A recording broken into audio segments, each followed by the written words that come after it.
Let's have a party all night long. All night long, polka music's going strong.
And now we invite Father Tadeusz Lezińczyk, Provincial of the Pauline Fathers, to offer words of welcome and a blessing for our endeavors today. Father Tadeusz. Welcome from all the Pauline fathers and brothers who serve here at the shrine of Our Lady of Czestochowa. Our shrine, which has been hosting this festival for over 50 years, is a place of prayer. We come here to this place to meet with God through the intercession of Our Lady of Czestochowa.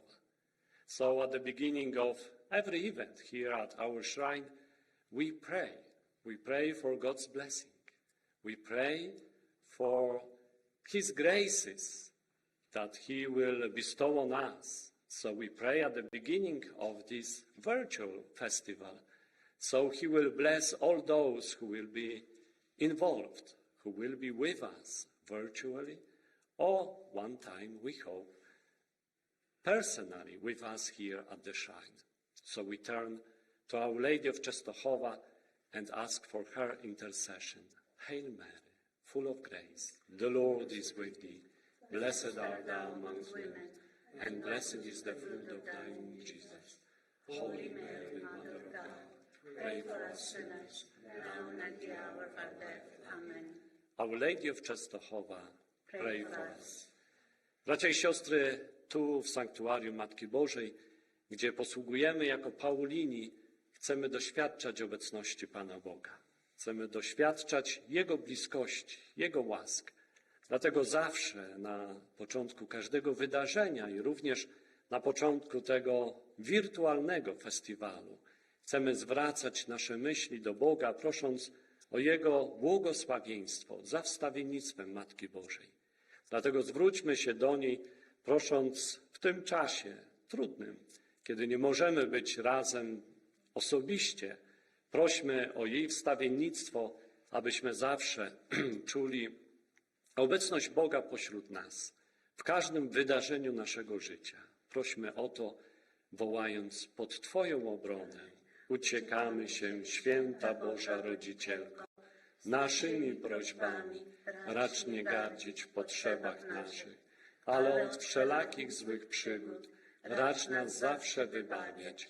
Panno chwalebna i błogosławiona, o Pani nasza, orędowniczko nasza, pośredniczko nasza, pocieszycielko nasza, Synem swoim nas pojednaj, Synowi swojemu nas polecaj, swojemu Synowi nas oddawaj. Jasnogórska Matko Kościoła, módl się za nami. Przyjmijmy Boże błogosławieństwo na ten czas festiwalu, czas odkrywania naszej kultury, poznawania, a jednocześnie czas spotkania z Panem Bogiem i drugim człowiekiem. May God bless us during this time of virtual festival, a time of meeting with other people, although virtually, and meeting with God. May Almighty God bless you, protect you, and guide you always. In the name of the Father, and of the Son, and of the Holy Spirit. Amen. Dziękuję, Ojcze. We now invite Mrs. Teresa Wójcik, also known as Mama Wójcik, to extend words of welcome in Polish. Mama? Zapraszamy na bardzo specjalną audycję dotyczącą naszego corocznego Polsko-Amerykańskiego Festiwalu na gruntach Narodowego Sanktuarium Matki Bożej Częstochowskiej. Pomimo, że nie możemy być razem tu właśnie, gdzie spotykamy się każdego roku, chcemy Państwu powiedzieć, że myślimy o Was wszystkich, naszych gościach i wolontariuszach podczas tego czasu, kiedy to się właśnie odbywa nasz piękny festiwal. Zdecydowaliśmy się więc, aby przygotować telethon, który będzie zawierał 6 elementów prezentowanych na każdym naszym festiwalu, abyśmy tą drogą mogli złączyć się razem, jak zawsze, na Labor Day Weekend oraz uzyskać wsparcie finansowe tak bardzo potrzebne dla naszego sanktuarium. Wobec tego poprzez następne kilka godzin podzielimy się z Wami muzyką, wywiadami, segmentami kultury i także mamy dla Was kilka miłych niespodzianek.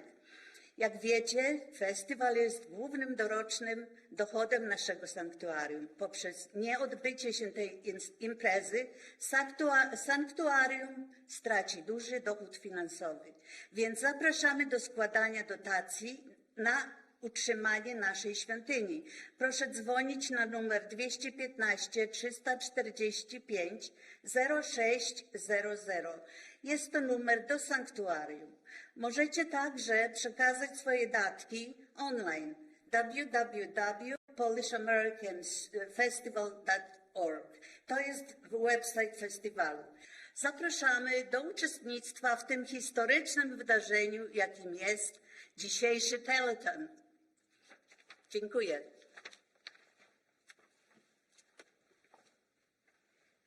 Thank you, Mama.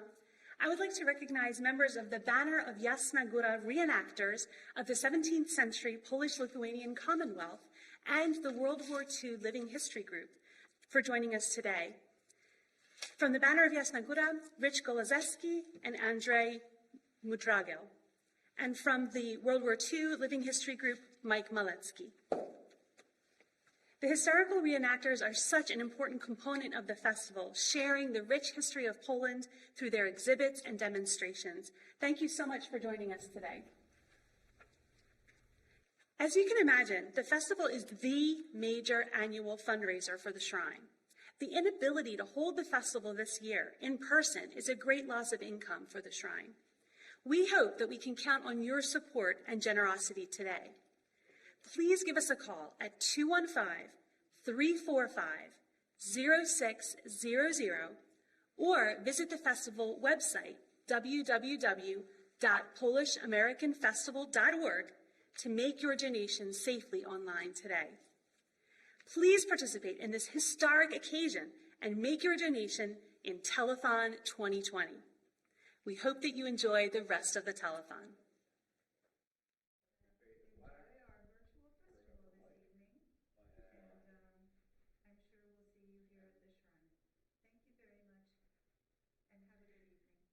Good afternoon and welcome again to the 2020 virtual Polish-American Family Festival and Country Fair live streaming from the National Shrine of Our Lady of Czestochowa in Doylestown, Pennsylvania. Thank you for joining us.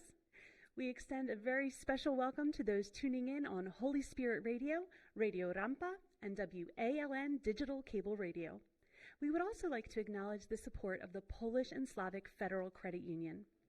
Although we can't be on the festival grounds today celebrating as we usually do every year, our festival committee wanted to find a way to connect with all of our loyal festival patrons and to have an opportunity to raise some much-needed funds for our beloved shrine.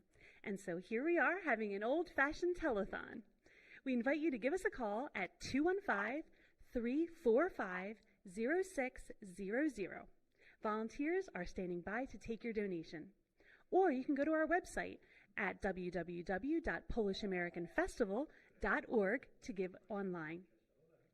We have prepared an exciting array of attractions for tonight's virtual festival and telethon. Over the next few hours, we will be sharing music and dance performances, festival history, interviews with some of our longtime festival volunteers, and special features highlighting some of the groups associated with the shrine, such as the youth group and Polish Scouts. You might want to call a friend and invite them to tune in or share our live stream on your Facebook page. We've got some great cooking segments prepared and a special performance by the Polish-American String Band that you don't want to miss. Before we get started, let me share with you some of the thank you gifts available for donations that are made today. We are extremely grateful for any donation amount, and we thank you in advance for your generosity. As special tokens of our appreciation, for donations of $50 to $99, we will send to you this very cool I Love Polska keychain so you can share your Polish pride.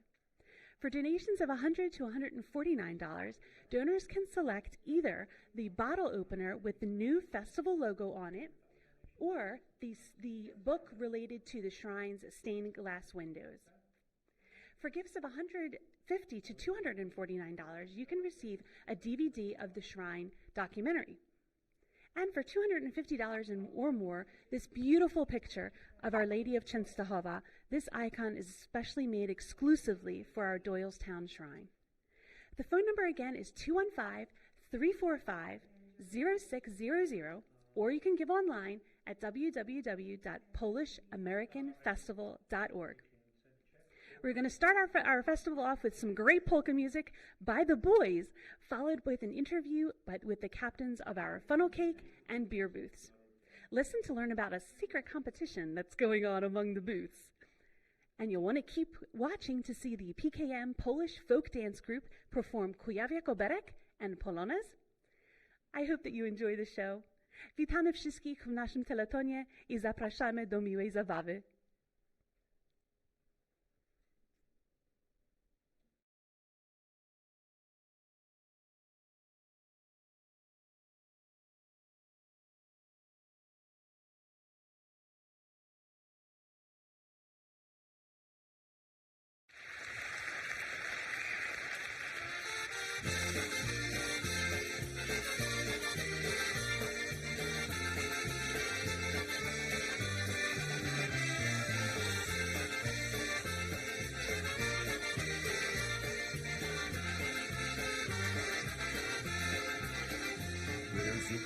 That I adore. Back where I was born, every corner had a tavern or a store. Where I went to Polish school, and if I played the fool, a Polish nun would make my knuckles sore. Got our Easter baskets blessed right after Polish mass. Learned to polka at the local Polish home. Bought our pinky and our vodka from the bakery down the street. We'd walk to get whatever we would need. My old Polish town, no better place around. Where Polish pride was felt and Polish hearts were founded was imperative. You show our heritage with that old polka sound in my old Polish town.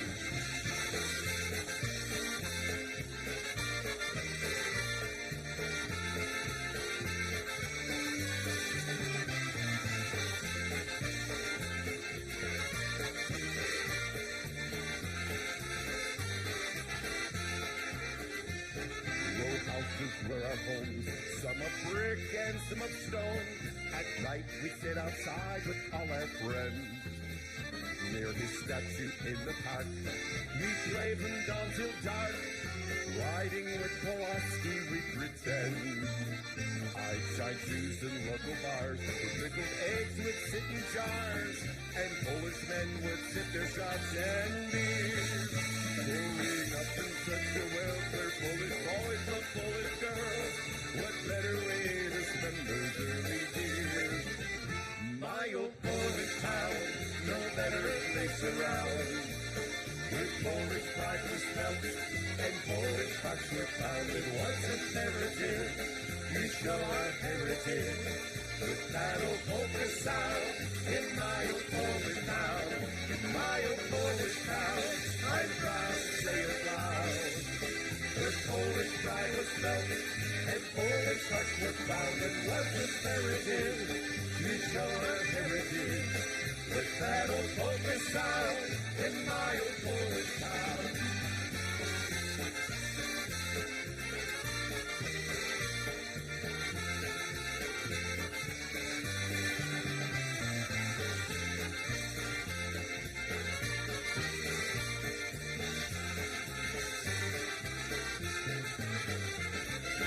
In my old Polish town, for all the Polish people, you've been listening to the boys. Thank you.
You look marvelous out there. That's how you do the polka.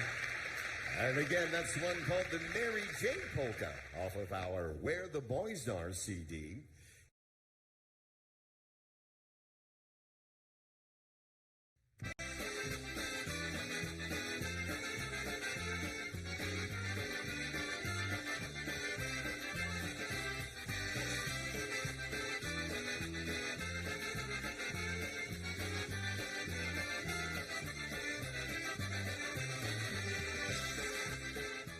The Polish-American Festival and Country Fair is a unique organization because it's run completely by volunteers. And I'm really excited to have with me today some more volunteers who have been here with us for many, many years at the Shrine, helping out and making our festival one of the best in the area. Let's start with Catherine. Catherine Woods. Many people look forward to sampling a variety of Polish beers when they come to the festival. You are the booth captain for one of the 2 beer booths at the festival. How did you get involved, and how long have you been a volunteer? So my father-in-law said to me, why don't you get involved? That's Walter. Walter says to me, I don't know, maybe like 6 or 7 years ago, he's like, why don't you get involved? I said, okay, I'll try it. And ever since, I've just been hooked, you know, just drawn to the group, drawn to the crowd, drawn to the atmosphere, the music, the food. It's been quite entertaining. Wonderful. So what brought me to the beer booth, I guess, would be my father-in-law, because it was Walter and his twin brother Ted, who do it's a monopoly. The Mutzes have the beer booths. So they've been doing it, I don't even know how many years. They've probably been doing it for 15 or 20 years. And I'm just like, you know what, I'll be a part of it, sure. Yeah, that's wonderful. Yes.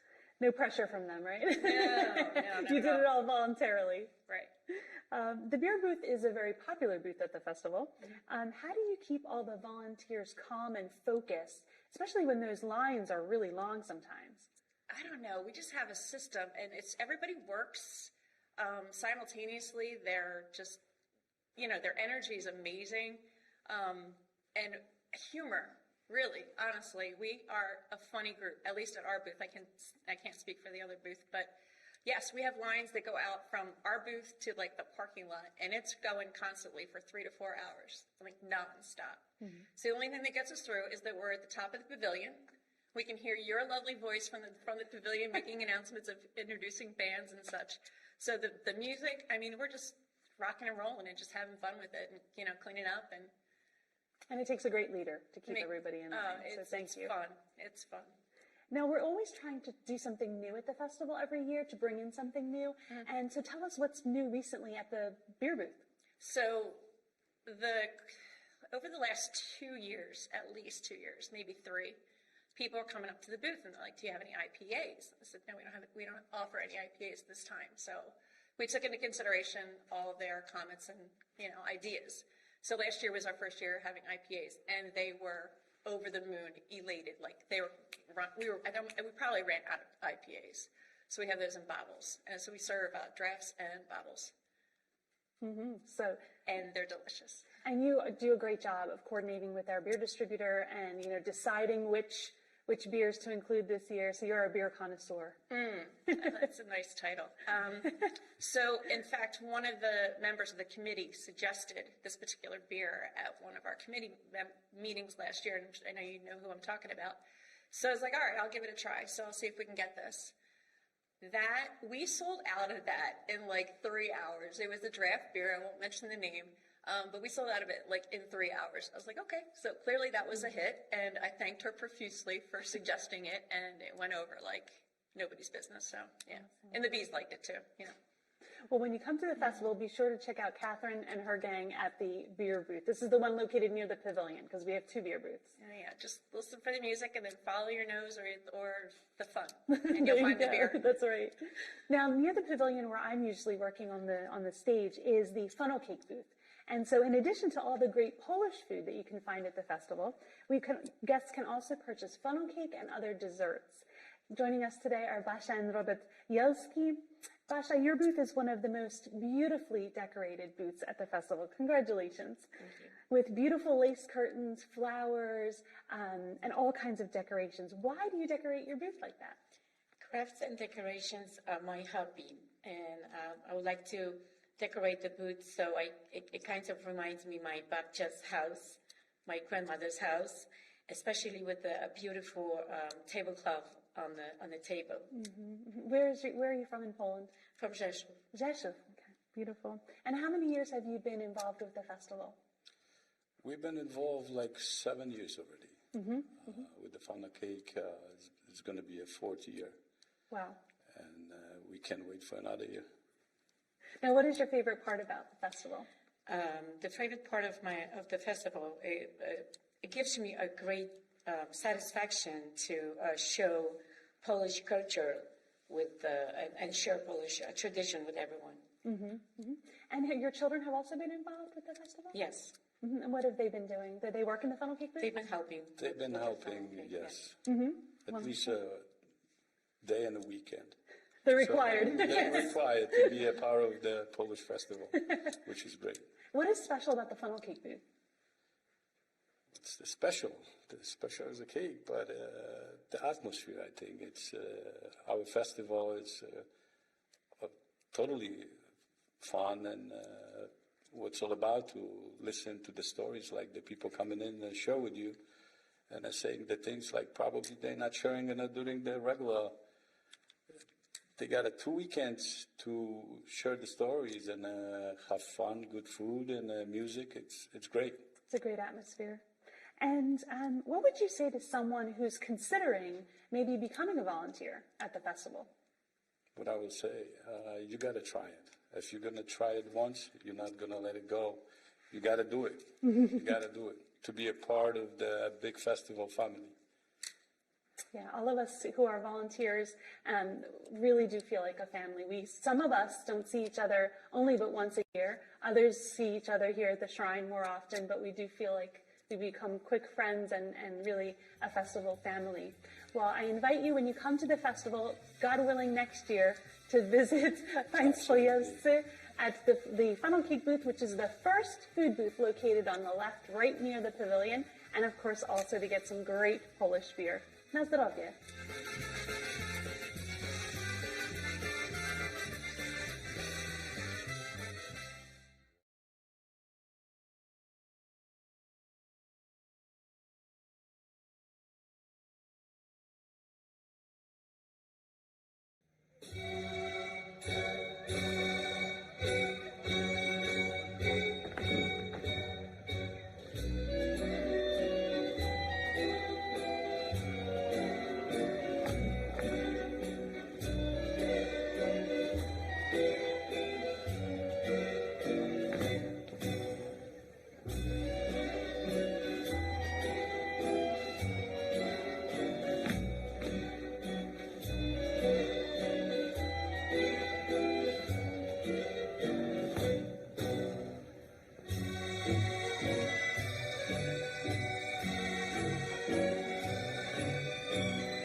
Thank you to Marcin, Monika, Andrzej, Kasia, Debbie, and everyone from PKM for sharing those beautiful Polish folk dances.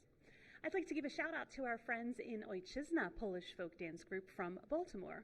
What an awesome first segment. Thank you to the boys from Baltimore and, of course, all of our dedicated festival volunteers. You may be wondering what the money raised during the festival is used for. In our next segment, Father Tadeusz Lezińczyk, the provincial of the Pauline Fathers and Brothers, provides insight into that very question and also tells us about the projects at the shrine in need of funding this year. We will also hear from Marie Hainosh of the Polish Heritage Society of Philadelphia, who will tell us about the significance of the Adam Sticka art collection at the shrine. This next segment will likewise feature a performance by Hope Laxon. If you have ever attended Mass at the shrine, you have likely heard Hope's beautiful voice as a cantor. Sincere thanks to those who have called in their donations during this first half hour of the telethon. We are truly grateful, and I'm going to announce their names right now. So Nina Fritzel, in memory of Leonard Golazeski, Richard and Dorothy Golazeski. Joe Narodowski,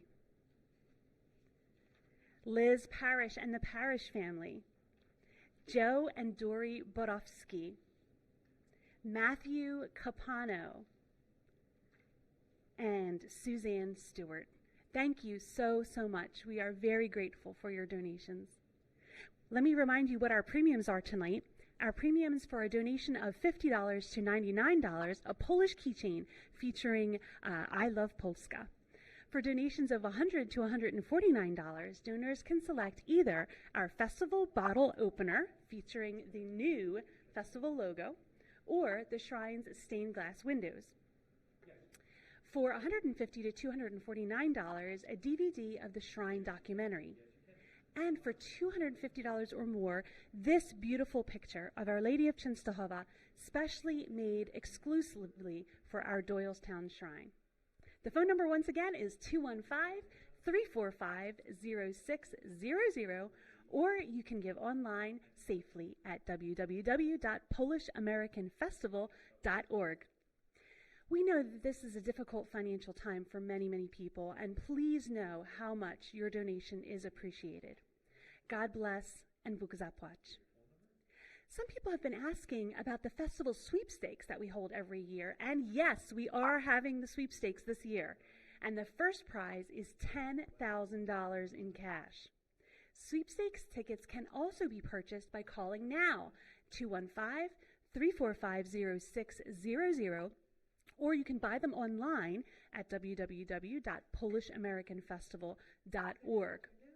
Zapraszamy do uczestniczenia w tegorocznej loterii.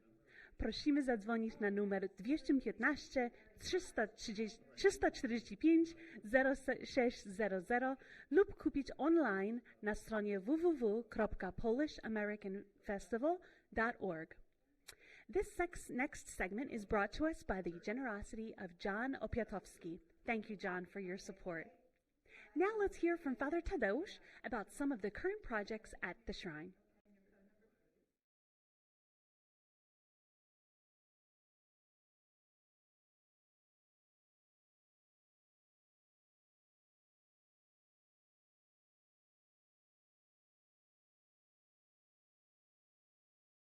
We are here with Father Tadeusz Lezińczyk, Provincial of the Pauline Fathers. Thank you for being here with us today, Father.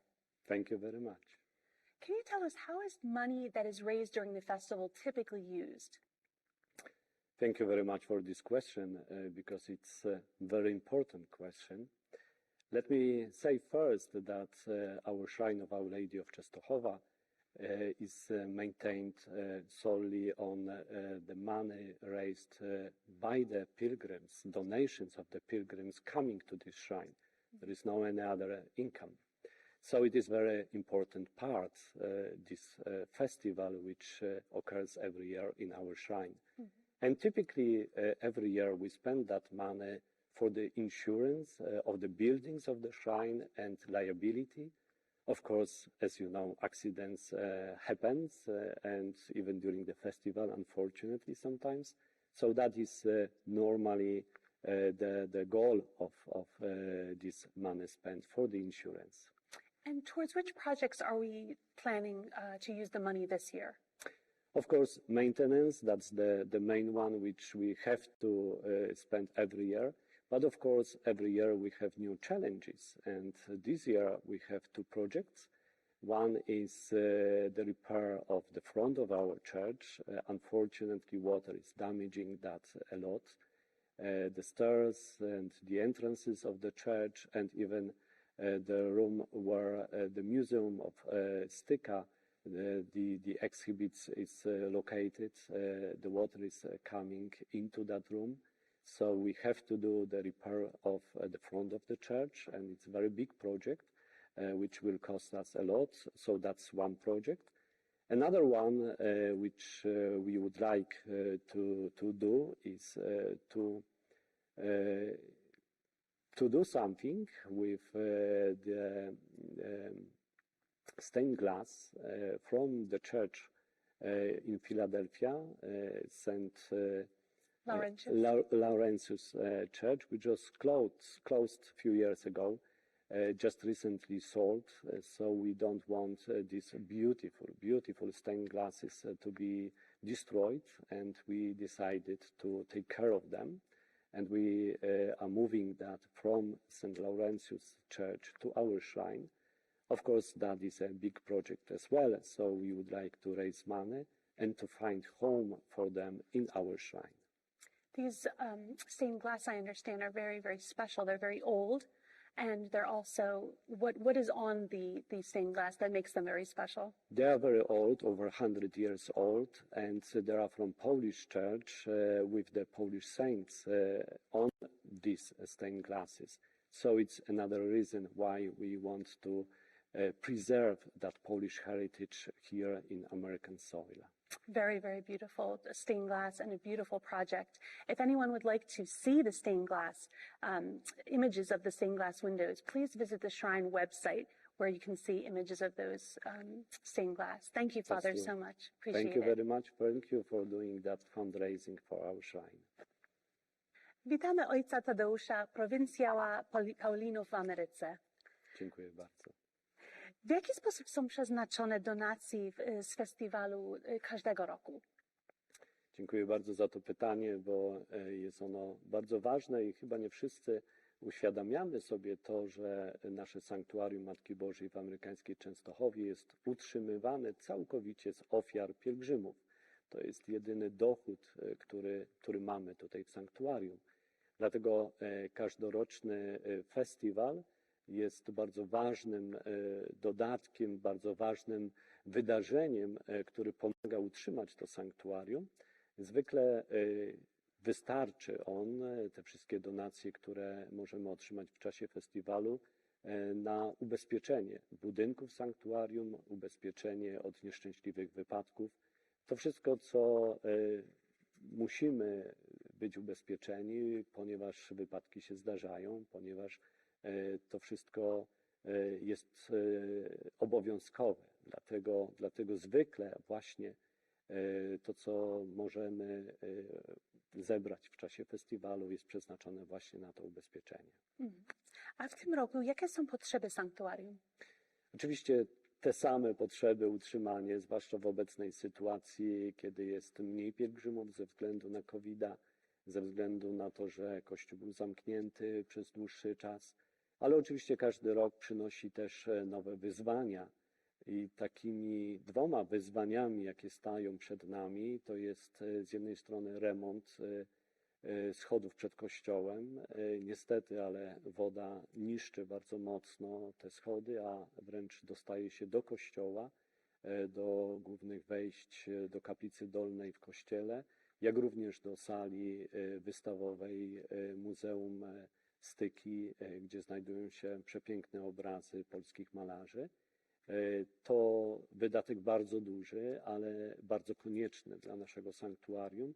Nie chcemy, aby to dziedzictwo, które jest tu u nas, było zniszczone, więc zbieramy w tej chwili pieniądze na ten bardzo, bardzo duży remont. Drugim takim wydarzeniem, które jest naszym udziałem, To jest decyzja, którą podjęliśmy jako sanktuarium, aby zachować część polskiego dziedzictwa tu na amerykańskiej ziemi i dlatego chcemy zebrać pieniądze na to, aby zachować witraże z kościoła świętego Wawrzyńca w Filadelfii. Witraże, które przedstawiają między innymi polskich świętych, bardzo stare, przeszło stuletnie witraże.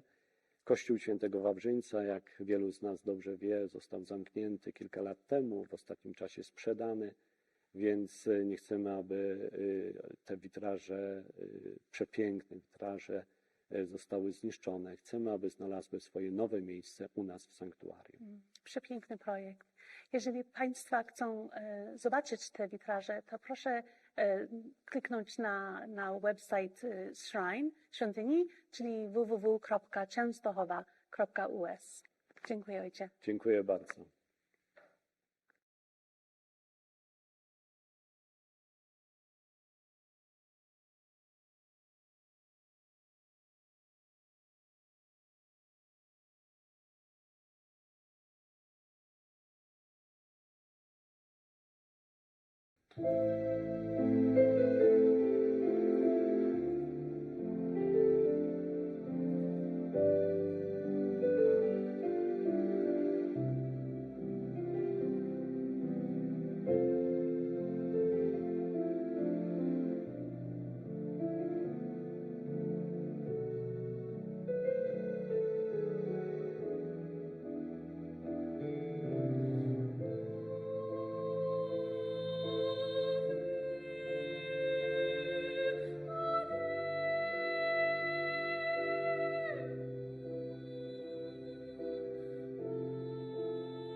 projects for which we are trying to raise money during this telethon is to repair water damage in one of the museum spaces here at the shrine.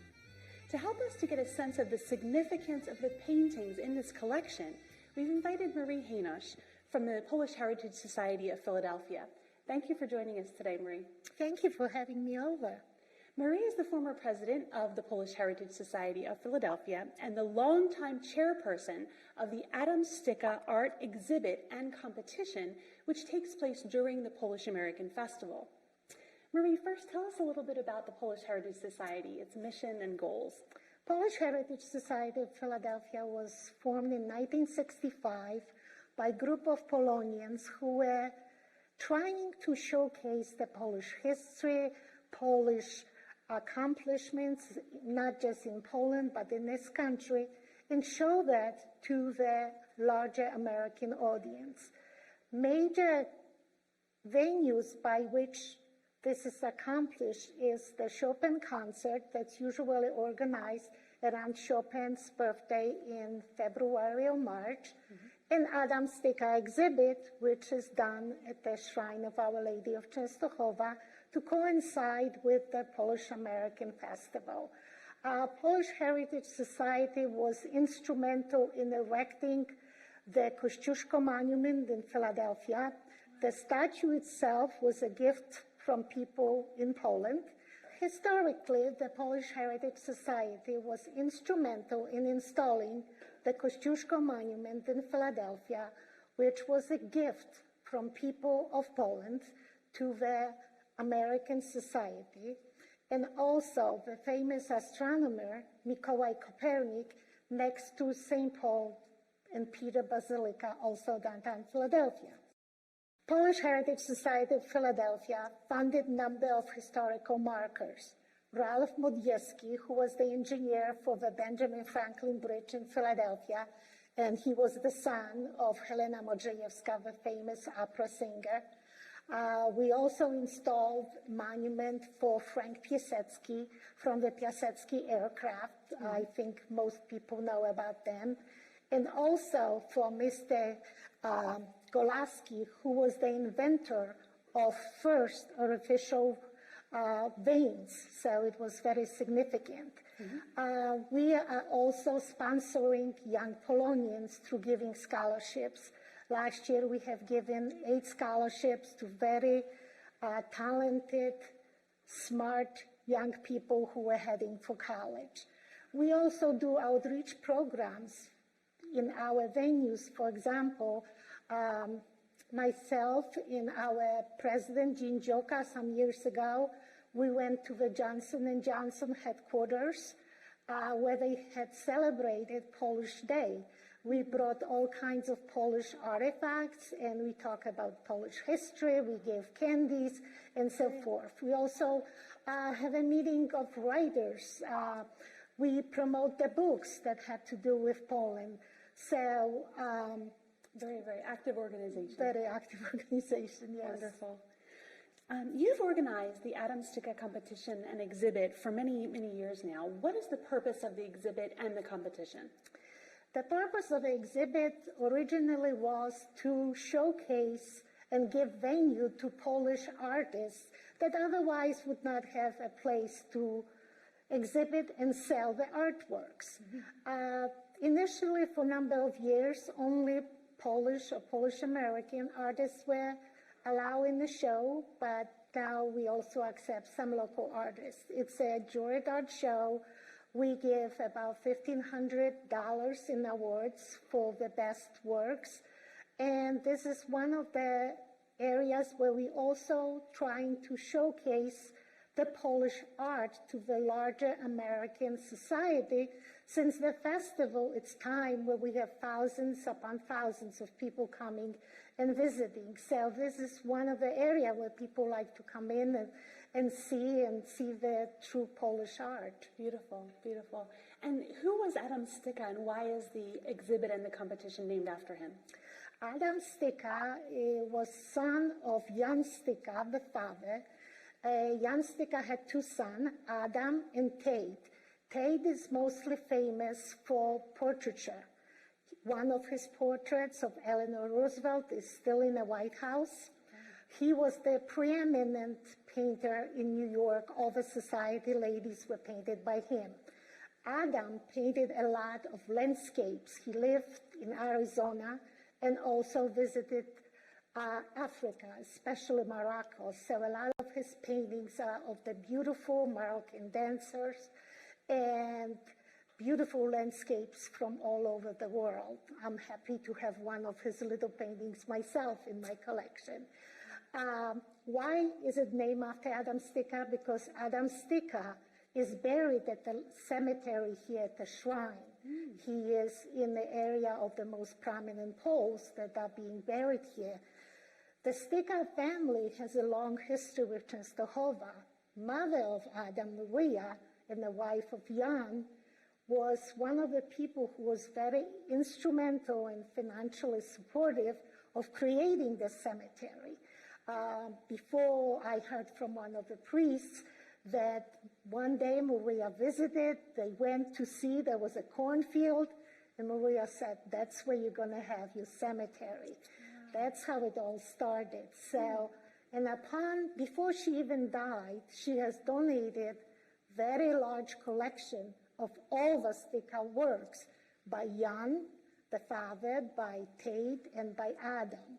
But the exhibit is named after Adam because he's basically with us here. Wow. So actually, that's the next question. I understand that there are several paintings by original works by Adam Stika on display permanently here at the shrine.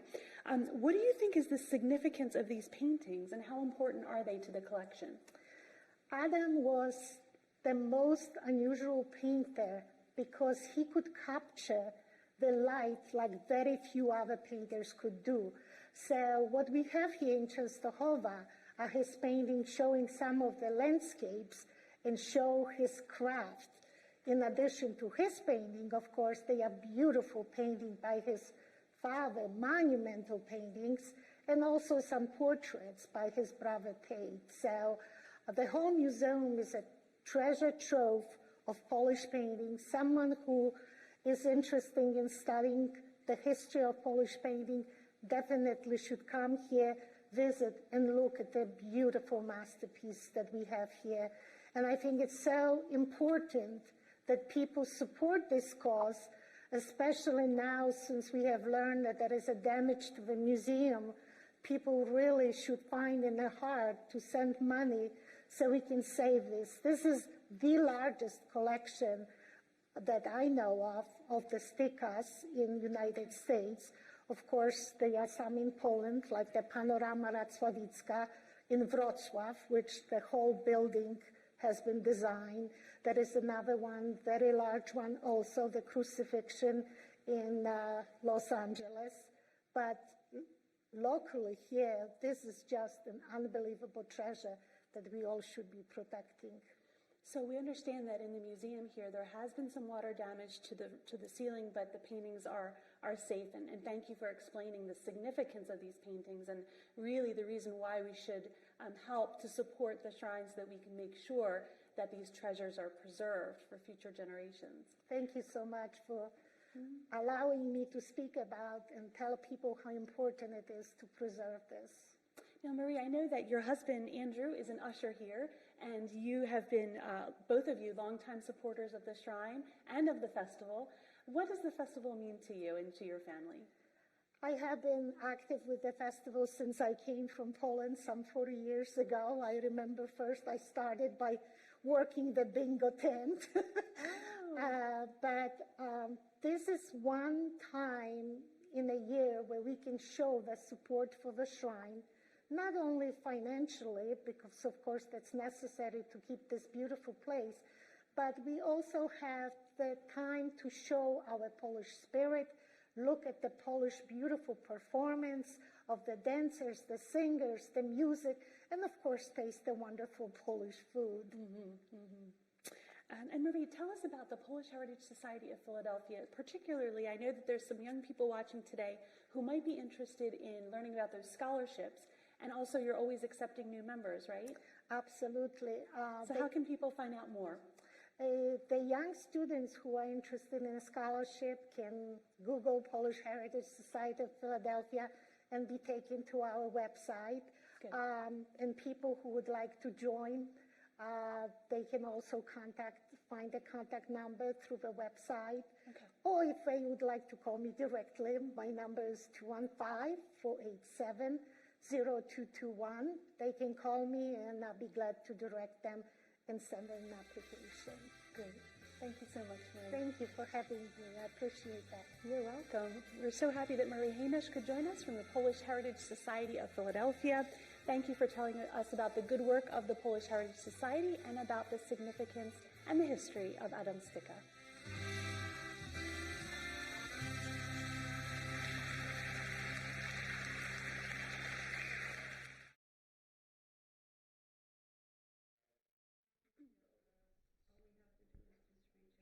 Thank you to Father Tadeusz Hoplaxon and Marie Hamish of the Polish Heritage Society of Philadelphia for participating in our virtual festival.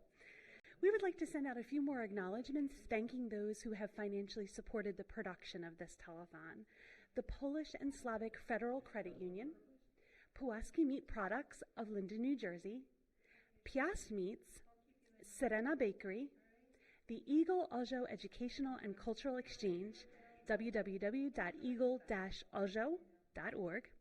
And you can support today's virtual festival with a donation too. And I'd like to share with you the names of some of those who have given donations already. We are so excited that we have the phones ringing off the hook, and we have also online a bunch of donations, and once again our heartfelt thanks to all of you.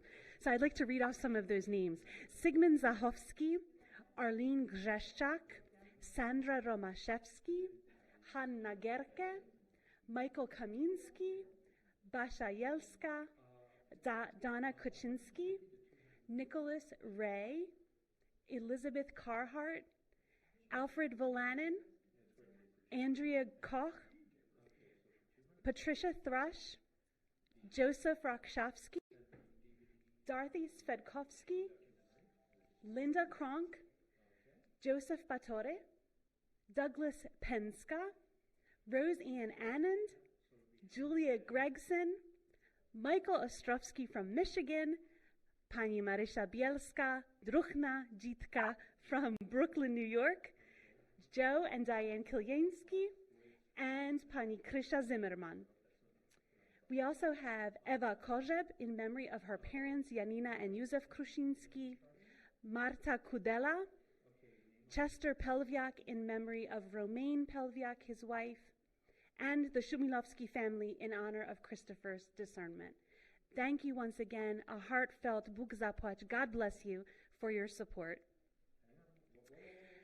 If you haven't had a chance yet, we do invite your phone calls and we do invite your clicks online. So you can give us a call right now at 215-345-0600 to make a donation with a credit card, or you can go online. Again, it's www.polishamericanfestival.org.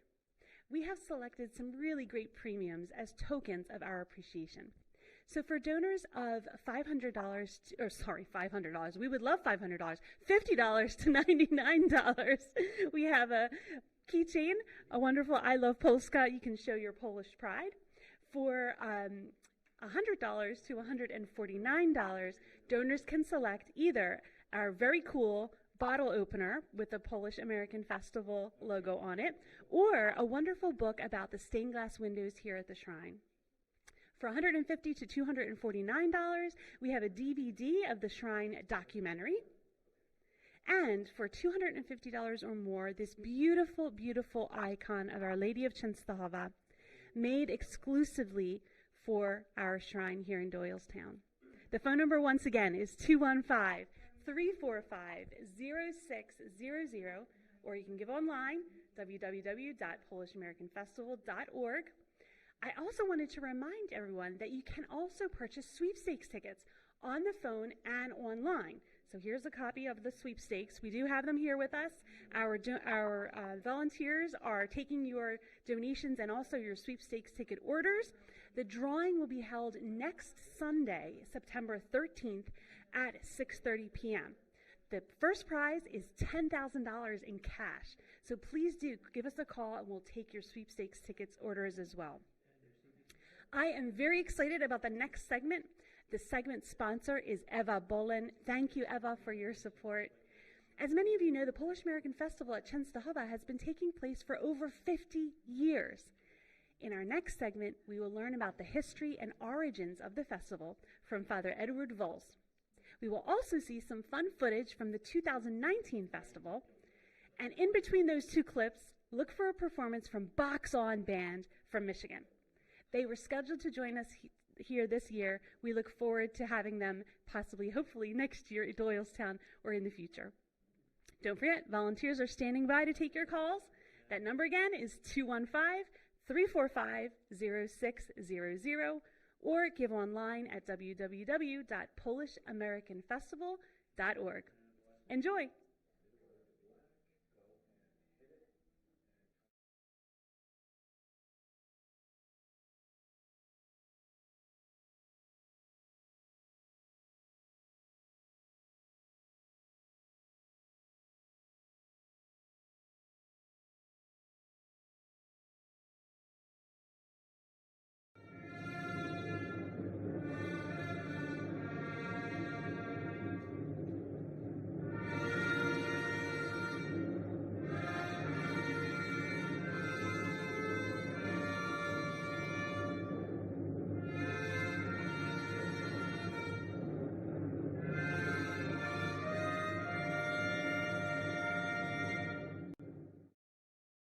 The National Shrine of Our Lady of Czestochowa has a long history with humble beginnings. In 1951, Father Michael Zembrowski, a Pauline father, came to the United States, bringing with him a faithful copy of the icon of Our Lady of Czestochowa, hoping to establish an American shrine to Our Lady, similar to the one in Poland. In 1953, Father Michael was granted permission by the Holy See and Cardinal O'Hara, of the Archdiocese of Philadelphia, to establish a monastery and shrine on the land, which he previously purchased in Doylestown, Pennsylvania. On June 26, 1955, a small wooden barn chapel was dedicated to Our Lady of Czestochowa, with the celebration of the first Mass, thus marking the beginning of Our Lady's shrine in America. The dedication of the first chapel created a new center of Marian devotion and a place of pilgrimage. Many pilgrim groups started coming to this little shrine. The first pilgrimage ever recorded came from St. Laurentius Parish in Philadelphia on June 26, 1955, for the dedication ceremony of the barn chapel. The barn chapel soon proved to be inadequate for the many Polish and American pilgrims. In 1960, with the financial support of the faithful, more property was acquired. A new vision was proposed, to build a shrine, which would commemorate 1,000 years of Christianity in Poland. In 1964, the groundbreaking ceremony for the new church, presided by the Archbishop of Philadelphia, John Cardinal Kroll, took place on Beacon Hill, the highest point in Bucks County. That same year, the shrine cemetery was opened and consecrated. Adam Sticka, a world-famous painter, became the first person to be buried in the cemetery. On Sunday, October 16, 1966, a great crowd of pilgrims gathered, and, in the presence of the President of the United States Lyndon B. Johnson, and his family, along with representatives of the Catholic Church and state officials, Archbishop John Kroll solemnly dedicated the new shrine in honor of Our Lady of Czestochowa. Throughout the years, since its very beginning, the National Shrine of Our Lady of Czestochowa was blessed with generous benefactors and an army of volunteers, all dedicated to the establishment and growth of the shrine. For many, the shrine was their connection back to their roots and to their homeland in Poland. If not for these faithful and hard-working people, the shrine would not be what it is today. Father Michael and the Pauline fathers and brothers were grateful for all the volunteers who gave their time and energies. Whole families took part in the many celebrations that took place at the shrine. To this day, many of the original families that helped Father Michael continue to volunteer at the shrine. It is a true blessing and a great joy to see generation after generation wanting to be a part of the shrine family. The original festival was just a simple Polish picnic held during the year of the shrine's dedication, by the shrine's volunteers, their families and friends. As a good time had by all at this event, it inspired its continuation and expansion for the following year. On Labor Day weekend in 1967, the first Polish festival was held down below on the original grounds. Back then, events of this type were not the norm, so despite the hard work of many volunteers, questions remained as to its success. Doubts were quickly allayed when thousands of people arrived to join in the festivities at this relatively unknown shrine. Pennsylvania State Police had to be called in to handle the miles-long traffic jams. Brother, now father, Edward Volz, who was responsible for food service, could hardly keep up with the overwhelming demand for kielbasa sandwiches. Hello, my name is Father Edward Volz. I'm the prior of St. Paul's Monastery, a Pauline monastery here in Kittanning, Pennsylvania. I'm going to talk to you today about the Polish Festival. In 1967, we had the first Polish Festival. The festival was born out of a Polish picnic that we used to hold for the volunteer workers when we were closing the shrine for this summer. After Czestochowa Day, that's the feast day of Our Lady of Czestochowa, we closed the shrine because the barn only held 50 people. And the people in the summertime would sit on benches out on the grass and everything. It was a real fun place to visit.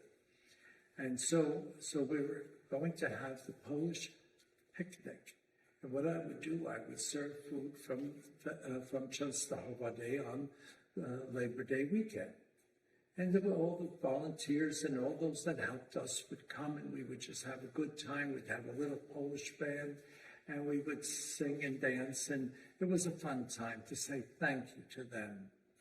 At the meeting about the picnic, I said, well, we're going to get ready for the Polish picnic. We're going to have to find out how many people will come. A lady, Stephanie Kopczak, a good friend and worker, got up and said, Polish picnic, everyone's having a Polish picnic. You know, many people would like to come to that picnic. Then it was just for volunteers. She said, why don't we have a Polish festival, invite others to come to have a good time with us? I thought that was a good idea, you know. So we were going to have a Polish festival. And that is how the Polish festival got started. So we planned and we had everything ready, food and everything for this Polish festival. One gentleman said, well, how will we invite people? He said, well, I do some advertisement. I know what to do. I'll just put in some Polish papers and that we're going to have a Polish festival. And he said, well, people will come. A few people. There won't be much. People will come. Well, we didn't know how good he was at advertising. The next thing we knew, on the first day of the Polish festival, on Saturday of Labor Day weekend, thousands of people were coming to the shrine. Thousands. We were not ready. I couldn't believe it when I saw the cars coming down. And I got very nervous, of course, and how are we going to take care of these people down here and park all the cars way up there on the fields that were really fields? And it was unbelievable. By 1 o'clock, we had it was just nothing moved. 309 was blocked, 202 was blocked, 611 was blocked.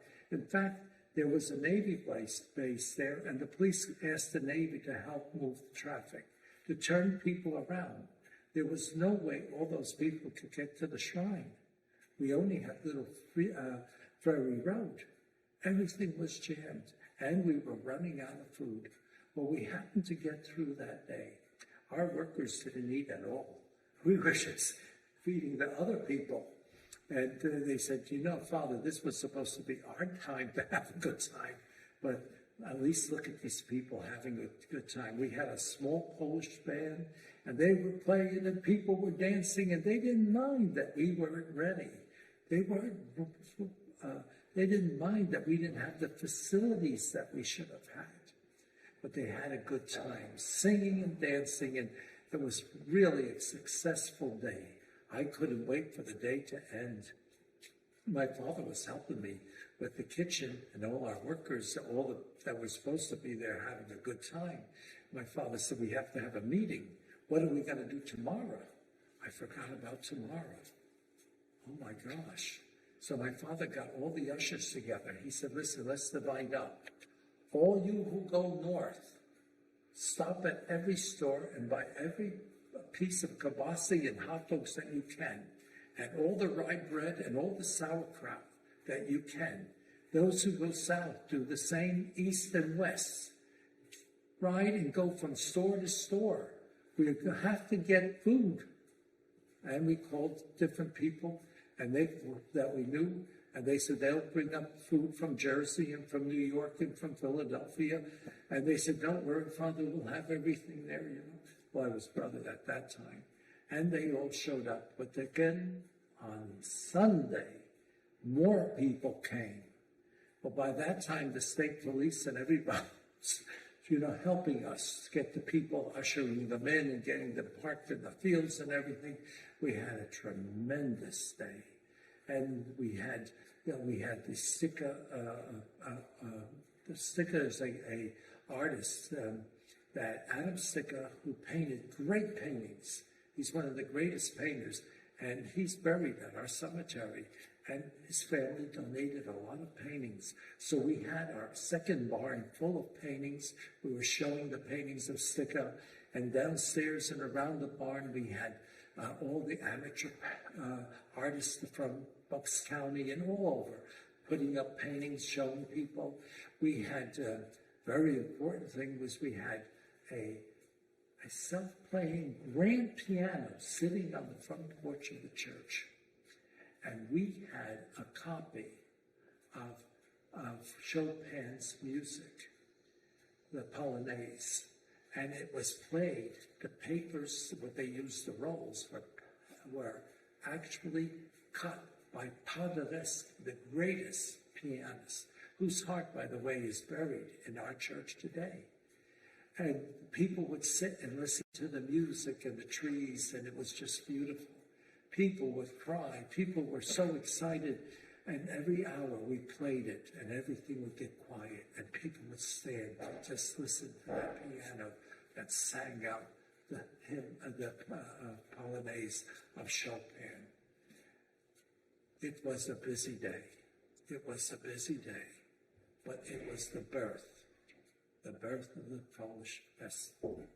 And Monday was another day. Another day we thought less people will come, more people came. Somehow, with the grace of God, we fed everyone.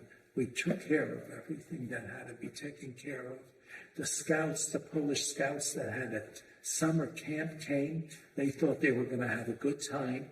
They stayed for 3 days. They camped out, and they became the trash collectors. So everybody worked. Everybody helped. And we had services. There were religious services, and there were many speeches made, and people really came. And then they went up to see this building being built up on the hill. It was a great time. The birth of the Polish Festival.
that's recorded on our CD. It's entitled The Bridal Dance, or we call it the Putty Moda, and also the Chocolate Soda polka mixed in there, coupled together. So grab your favorite dancing partner here, and we'll get that one in for you right now. So here we go.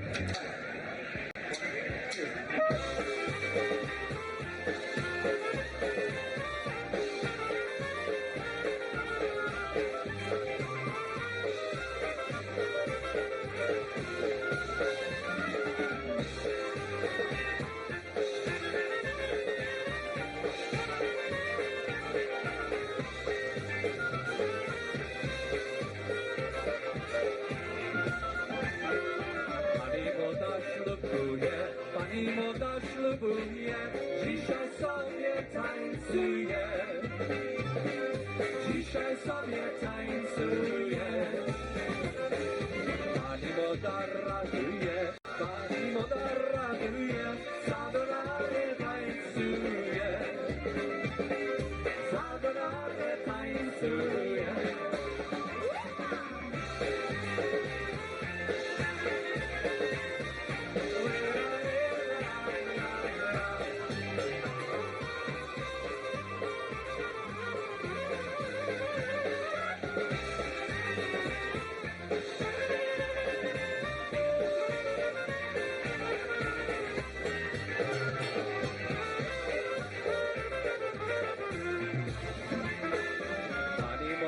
Ślubuje, pani moda ślubuje, dzisiaj sobie tańcuje. Dzisiaj sobie tańcuje. Pani moda ratuje, pani moda ratuje, zadoranie tańcuje. Zadoranie tańcuje.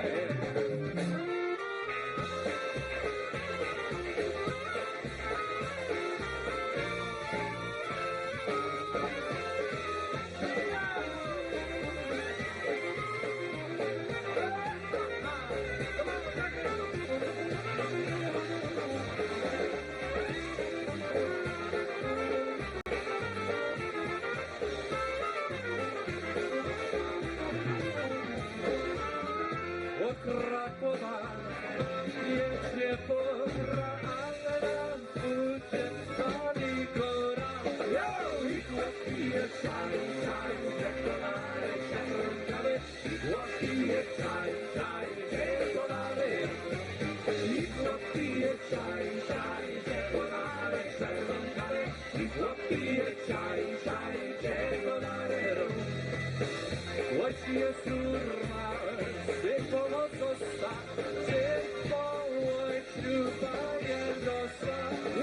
I chłopki je czaj, czaj, przekonane się rąkawy. I chłopki je czaj, czaj, przekonane. I chłopki je czaj, czaj, przekonane się rąkawy. I chłopki je czaj, czaj, przekonane.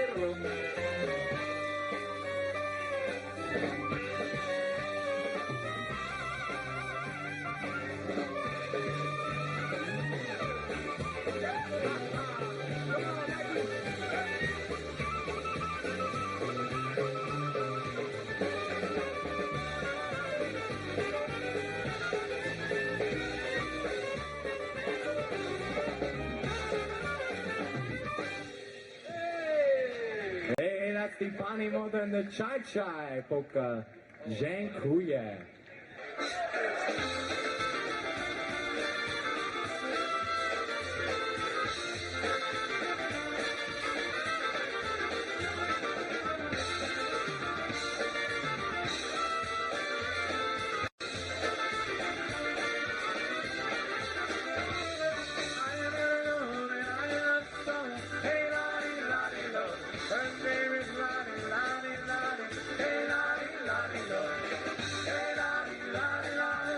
Hey,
Bardzo dziękuję.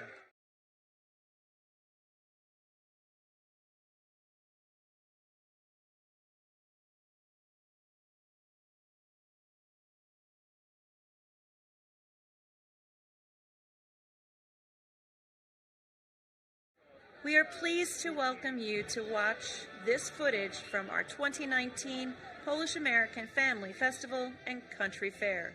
The festival takes place on the grounds of the National Shrine of Our Lady of Czestochowa, here on the 170 beautiful acres in Doylestown, Pennsylvania. Our festival usually occurs over Labor Day and the following weekend. 5 days of dancing, eating, shopping, and yes, more dancing. Bands and dance groups from all over the country help bring joy, laughter, and excitement to our 30,000 guests. Live music and performances can be found during the festival in 2 locations, on the pavilion and at the village stages. The pavilion offers a lively atmosphere as award-winning bands perform from 12 noon to 8 p.m. and guests practice their polkas, obereks, and waltzes.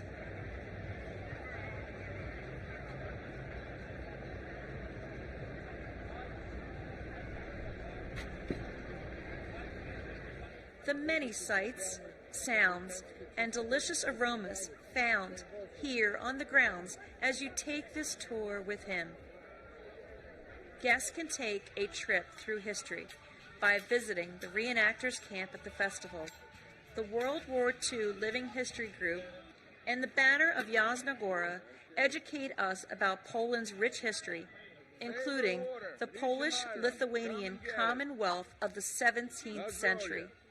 Both groups share exhibits and demonstrations of weaponry, historic artifacts, and period clothing. Tasting authentic Polish cuisine is a major attraction at the festival. Our many volunteers serve both Polish and American foods, including smoked and grilled kibasi, pierogi, gołąbki, stuffed cabbage, Polish ice, barbecue chicken, cheese steaks, and funnel cake. In addition, guests can enjoy beer from various locations of Poland or take advantage of the Polish vodka tasting experience.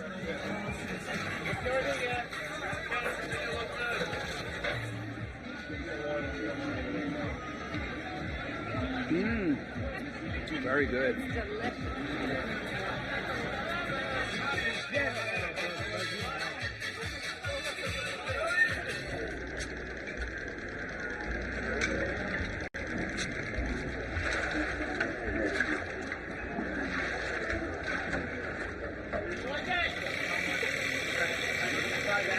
Perfect. Thank now you gotta drink it. All right, thank you. $6, please. Thank you so much. So when I open this thing up, I'm going to let it. So you're going to see cherries that are all up inside. Opportunities for all. That's our cherry one. And we bring it back down into there. Watch this off. We have yapka. We got our apples. All of the apples and cinnamon that are inside there. The bees like it just as much. And then down inside here we have our plums. There are plums coming in here. A favorite exhibit to visit is the Beaver tent, where you can learn how to distill Polish moonshine in your own kitchen. This is called a kitchen still. Kitchen still has it. It's put together, which is that you place in a concave boat, something that has something can drip off the bottom. And you put a seal around the end. The seal actually is used a dough seal that comes on top of it. And inside there's a bowl. You put your mash down inside your bucket, you place something up above it, and you put a bowl inside and place it down. You take the seal around the outside of it, place this on top, push it down on top of it. The ice, cold water, hits up against the bottom of it, and you place it onto the back of your burner. It sits there all day long, and what happens is the condensate that forms here drips into the bowl. And out of the bowl, you pick out your liquor, and you pour it into a bottle, throw all the mash out, take this thing and throw it away to the pigs, fill it back up again, place this in, put your ice thing on top of it, press it down, and that's a kitchen still. And it's so simple, and this is actually what the Italians brought to Poland about 1,000 years ago with the wine and the fermentation. Then the Polish made it better through a distilling process. That's where you're at.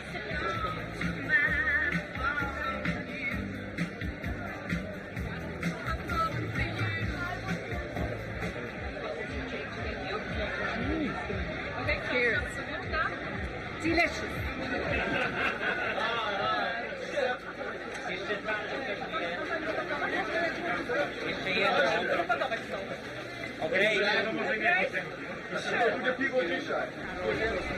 Karol przejeździł Gabriela.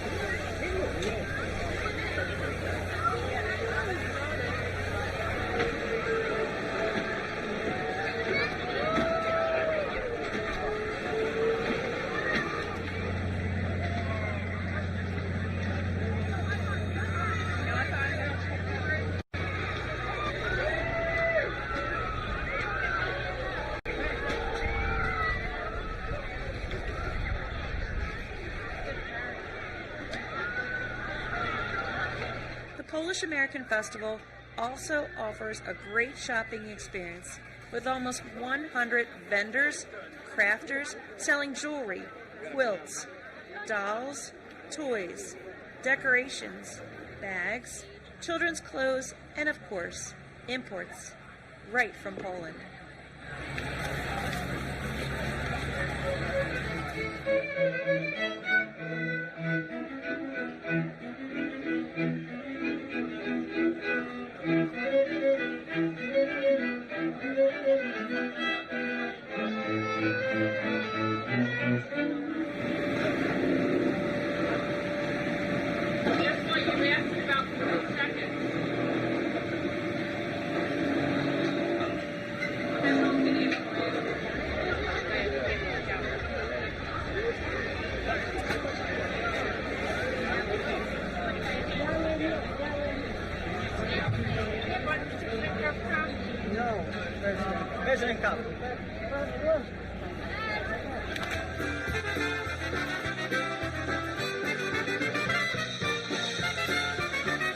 From our festival family to yours, thank you for your support, and may God bless you.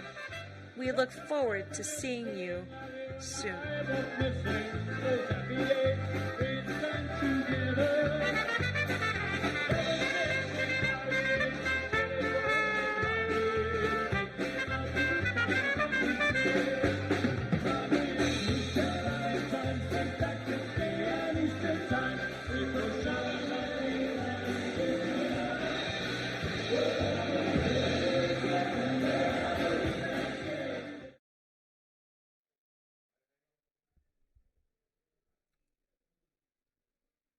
Wasn't that fun?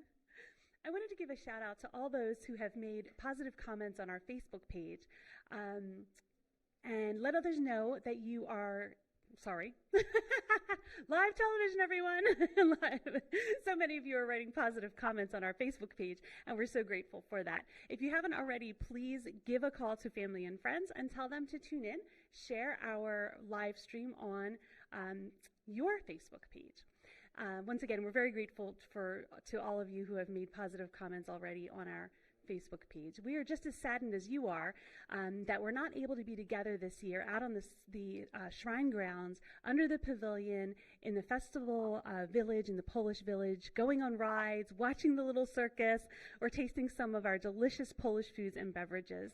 We can't wait to be back together again soon. We know that many people right now are going through some difficult times, and the shrine is too, financially. And for that reason, the festival committee decided that it was really important to have a fundraiser to support the shrine during these hard times. If you haven't had a chance to call, please call now. And if you've ever come to the festival or gone to Mass at the shrine, prayed in the candle chapel or rosary garden, or visited a loved one's grave here in the shrine cemetery, please consider giving a donation today. The phone number is 345-0600, or you can give online at www.polishamericanfestival.org. Our premiums tonight, once again, for a donation of $50 to $99, you can receive this great Polish keychain so that you can share your Polish pride. For donations of $100 to $149, we have the bottle opener featuring our new festival logo, as well as a wonderful book on the stained glass windows here at the shrine. If you didn't catch that, our shrine has beautiful stained glass that show the history of Poland on one side and the history of the United States in stained glass on the other side. So this book features pictures of all of those beautiful, beautiful stained glass. For $150 to $249, we have a DVD of the shrine documentary. And for $250 or more, this beautiful picture of Our Lady of Czestochowa, made exclusively for our shrine, for the shrine here in Doylestown. Once again, the phone number is 215-345-0600, or you can give online at www.polishamericanfestival.org. Any size donation is greatly appreciated. God bless and Bóg zapłać. I would like to share some more of the names of those who have donated. We thank you once again for your donations. Vera Baranowski from Lyndhurst, New Jersey. Ed and Lorraine Brilich from Andover, Massachusetts. Joanne Ellinger from Fountainville, PA. Reverend Monsignor George A. Majoros from Clifton Heights, PA. Reverend Father James Miata from New York, New York. Joan Piotrowski, Stone Harbor, New Jersey. John Stout, Doylestown, Pennsylvania. The Polish-American Heritage Association of Manayunk, Roxborough. The Banner of Jasna Góra from Somerset, New Jersey. The Polish Heritage Society of Philadelphia. Michael Blihasz from Philadelphia, PA. Jolanta Nowacka and Harcerze from Bethpage, New York. Genovefa Radewicz from Beechwood, Ohio.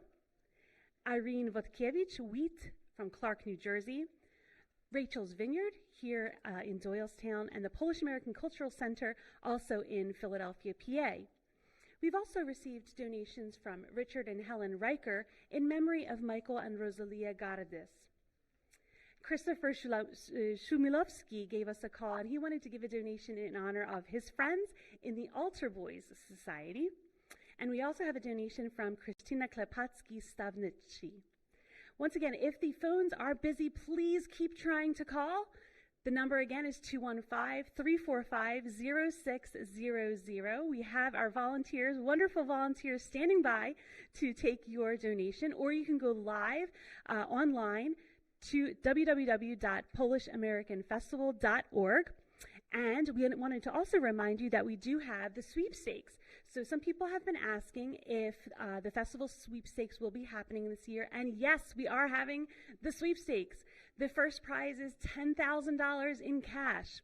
And so sweepstakes tickets can be purchased by calling now, 215-345-0600, or going online. Again, 1 for $5, 6 for $25. The sweepstakes drawing will take place next Sunday, September 13th, live streamed at 6:30 p.m.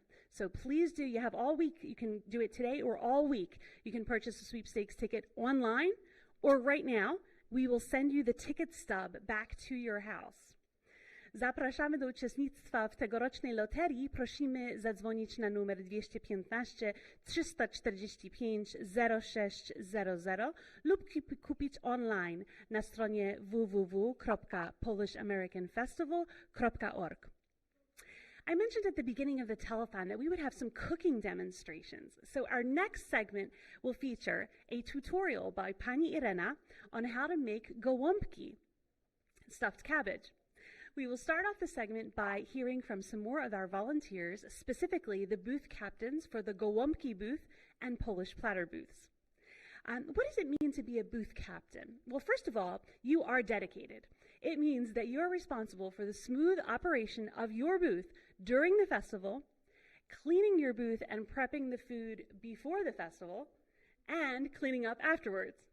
It means that you arrive early and that you leave long after the last guest has already been served. In many cases, our booth captains also recruit other volunteers to help out in their booths. So these are dedicated and awesome people. They are volunteers, our booth captains. They sacrifice their time, efforts, and hard work for the good of the festival and for the good of the shrine. So God bless them. We are so grateful to have all of our shrine and festival volunteers. Now, we couldn't have a segment without music.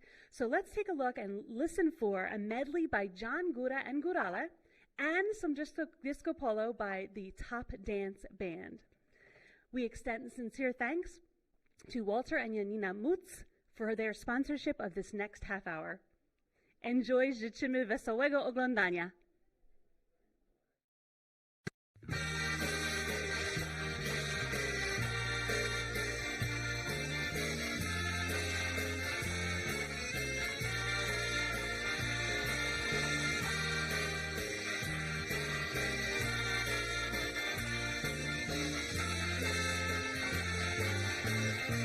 Over the 5 days of the festival, we typically welcome an average of 20,000 people.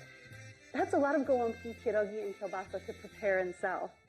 The festival runs from 12 noon to 8 p.m. daily, but our volunteers arrive early and stay late so that everything is all set for our guests. Let's hear from some more of our long-time festival volunteers. Joining us are Agnieszka Machała and Jadzia and Henryk Andrzejczuk.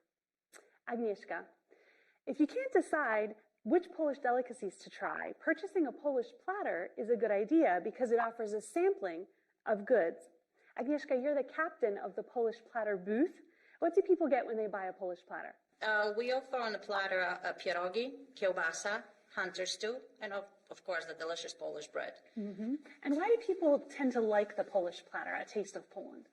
They prefer Taste of Poland platter because you have different variety of foods there, and they can literally try. Other than that, we serve also the Polish sandwich with the sauerkraut, which is very popular too, usually on Saturdays with the English-speaking visitors. Mm-hmm. And how long have you and your family been involved with the festival? 10 years. 10 years, that's a long time. So you can already see trends among Yes. the guests. And I understand that your husband and sons are also volunteers. Yes, they volunteers, and they do reenactment right here at the festival. Mm-hmm. And so 10 years is a long time to be a volunteer. What does the festival mean to you? It's a little bit of our Poland here. When we come in, our kids enjoy it. They can see our traditions, and they can actually meet new friends. We became a family in our booth, between the girls coming in from New York and some from PA. We're very close, even though sometimes we meet once a year for those 2 weekends, but we became very close, like a family, and we enjoy it. And the kids enjoy it. They wanted to come here. Literally, they have it marked in the calendars so they don't book any vacations or anything. This is their vacation for the end of the summer. Mm-hmm. We heard that from others as well. Yes. Thank you for your long time service to the festival. It's very fun. Yes. And at the gołąbki booth, guests are not only served delicious stuffed cabbage, but they're also served some fantastic disco polo music. This is the party booth called the Party Booth. Jadzia and Henryk, how long have you been involved as volunteers at the festival? We've been involved over 20 years. 20 years is a long time. Why do you decide to stay as a volunteer? We have so much fun, and we are happy to help. And we like to the Polish heritage show to American people because they don't know much about Poland. Mm-hmm. And we like to teach our children our heritage, and they enjoy it. Mm-hmm. Why is it so important to be volunteers? I think because since we came from Poland, we kind of lost connection with our old country. And when we found this place, that brings our memory, and we can not only help, but we can actually enjoy to continue our Polish culture, heritage, and at the same time, we're helping this place to get more people to the community. So during those 5 days of the festival, it really is like we have a little bit of Poland here in Doylestown, That's right. Pennsylvania. Yes. I know that last year, Henryk, you did some renovations to the gołąbki booth. Tell us about that. You've been, again, a volunteer there, in charge of this booth for 20 years. So what were the upgrades and why did you do them? Yes, I'm the captain of the booth, but I have very good friends which help me to run that booth, because just me and my wife will not be able to do everything. But two of my friends, Adam Chrzanowski and Norbert Bienkowski, they actually renovate almost inside and out with new materials, which makes the booth look much, much better, and it's much, much easier to clean, keep everything nice and clean. So, when we serve the food, we not have to worry, everything is clean and ready to serve. And it's easy to clean. And it's easy to clean. And we can have more fun. That's nice right. food. More time for us. To listen to disco polo That's music. right. And one last question. Many people don't realize this, but the festival is over 5 days, but the volunteers, especially the booth captains, do a lot of work ahead of time. Can you describe to us some of the work that's involved in preparing a booth for the festival? It's a lot of work, but we enjoy it. And we have to clean, we have to set everything up, paint, but we enjoy it because we get together, we have fun, and that makes us feel so good that we can, do something good. And makes kind of competition, like between the other booths, which booth looks better. And, see, behind the scenes, we didn't know this. Okay. That's right. Okay. And Agnieszka, how about your booth? Our booth, we coming in before the festival. We trying to prepare. We're trying to help out to prepare. Some people, they might not realize, but those volunteers that they coming here for so many years, they coming few weeks before and we're trying to prepare.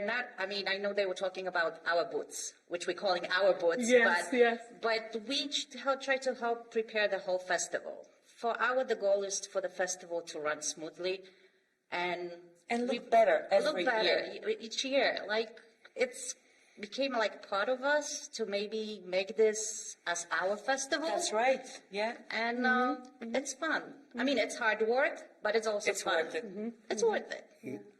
Well, thank you so much. On behalf of the festival committee and all of the guests who come and enjoy the festival, thank you. Thank you for all of your hard work, for your volunteering, and thank you for joining us today. Thank you so much.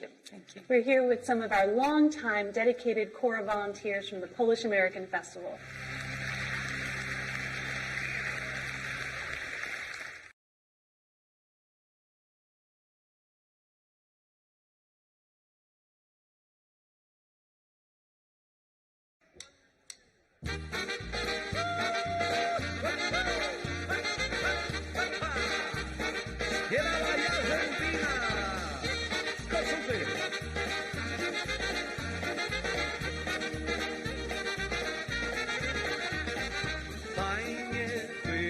Polsce i na Ukrainie, piosenki na euro, Jarzębina słynie.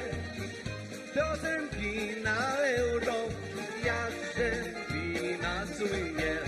Próbowali wszyscy, zmarli i uczeni, piosenkę na euro, która naród zmieni. Piosenkę na euro, która naród zmieni. Koko, piłka leci dość wysoko, wszyscy razem zaśpiewajmy naszym dupka. Everybody now! Koko, piłka leci dość wysoko, wszyscy razem zaśpiewajmy naszym dupka dajmy. Ale ładna!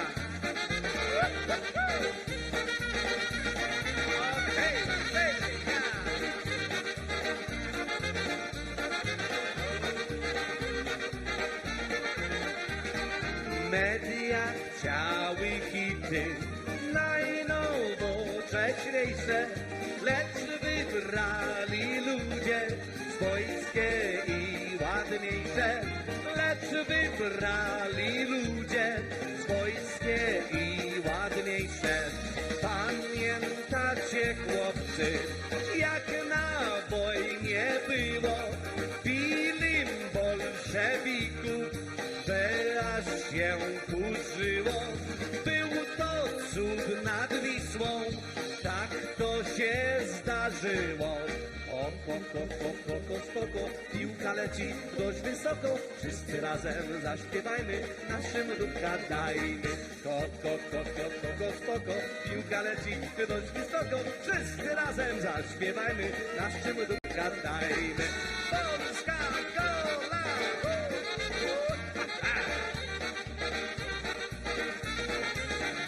Ale chłopaki grają, starujcie!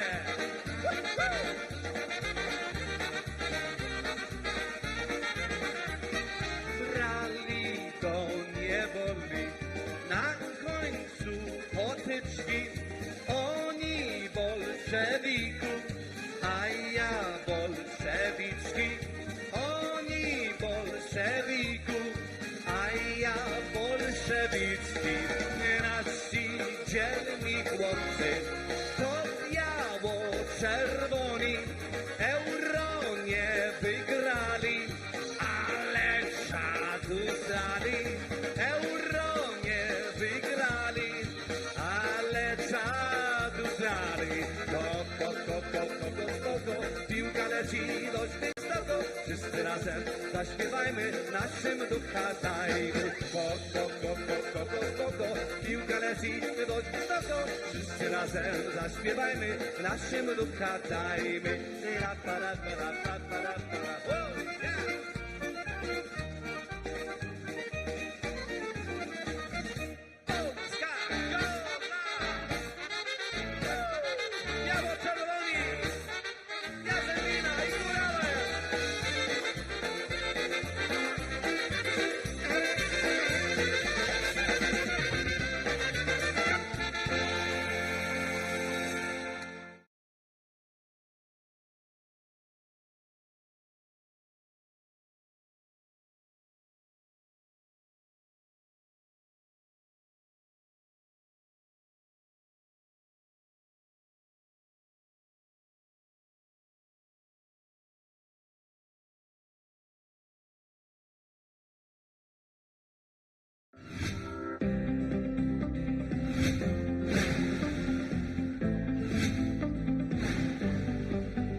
Witamy Państwa w amerykańskiej Częstochowie. Ja nazywam się Irena, jestem kucharką i chciałam Państwu przedstawić moją koleżankę Halinę, która mi dzisiaj będzie pomagała. Hello, my name is Halina and this is Irene and we're going to show you how to prepare stuffed cabbage today. Do przygotowania gołąbków będziemy potrzebować kapustę, 1 funt mięsa mielonego wieprzowego, 1 funt mięsa wołowego, ryż, cebula, czosnek, maggi, sól, pieprz, kwaśna śmietana, pasta pomidorowa, olej do podsmażenia cebulki i mąka ziemniaczana do zagęszczenia sosu. For this recipe we need cabbage, 1 pound ground beef, 1 pound ground pork, onion, rice, garlic, pepper, salt, Maggi, tomato paste, oil, sour cream, and potato starch. Pierwszy krok to musimy wyciąć głąb. Żeby nam później łatwiej było brać liście z kapusty, żeby nam lepiej odchodziły. First step, we have to cut out the middle of the cabbage to make sure it's cooking well and peel off from the head. Następny krok, musimy dać kapustę do gorącej wody, żeby się odparzała 15 minut. Next step, we have to put the cabbage to boil water for 10-15 minutes to make the cabbage softer. W czasie przygotujemy sobie farsz do gołąbków. Wkładamy obydwa rodzaje mięsa, dodajemy ryż, dodajemy łyżkę soli, dodajemy garlic,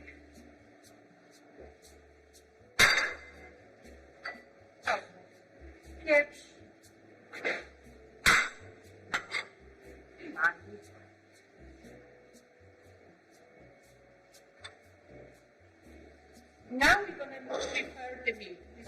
weekend side with rice, onion, garlic, Maggi, pepper, and then we're gonna mix together. Teraz czekamy na odparzone liście z kapusty. Now we're waiting for the leaf from the cabbage to put the meat inside. Następnie mamy już odparzone listki z kapusty. Teraz musimy poodcinać te grubsze żyłki w kapuście, które są. Szybciej nam się ugotują gołąbki, będzie lepiej nam zawijać. Next step, we have the cabbage leaves already steamed, and we're gonna cut the stem of the cabbage to taste better with not the heart of the pork, plus they're gonna be easy to roll. Teraz, Halinka, możesz mi pomóc poodcinać te, a ja będę zawijać gołąbki. Now we're gonna roll the stuffed cabbage. The meat inside. Go over with the cabbage.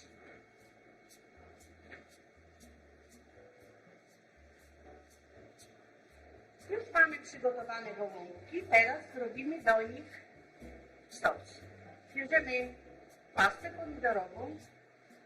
Jak ktoś chce, może dać świeże pomidory zrobić, smażyć. Ale my mamy pastę, przyjemy troszkę wody.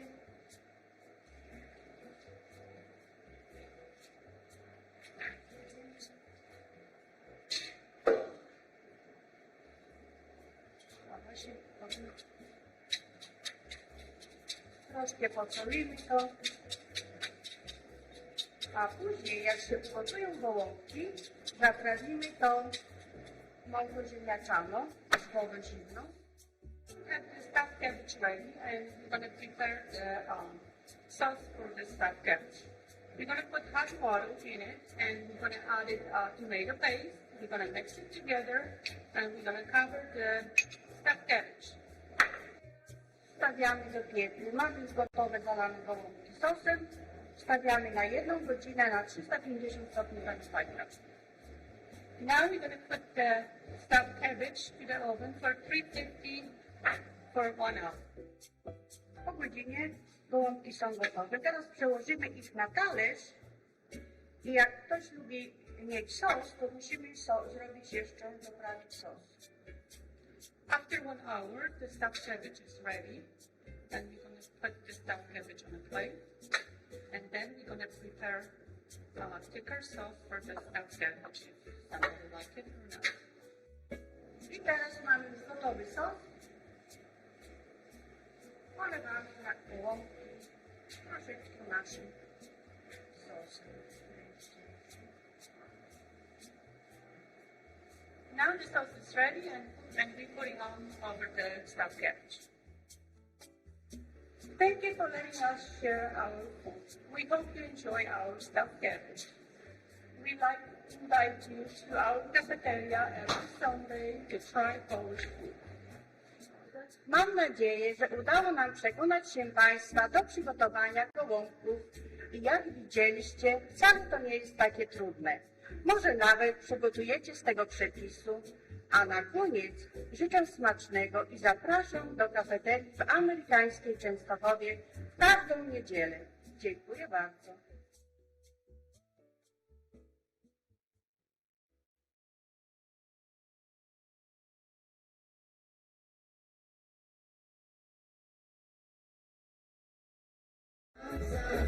Zakochać się można tylko raz.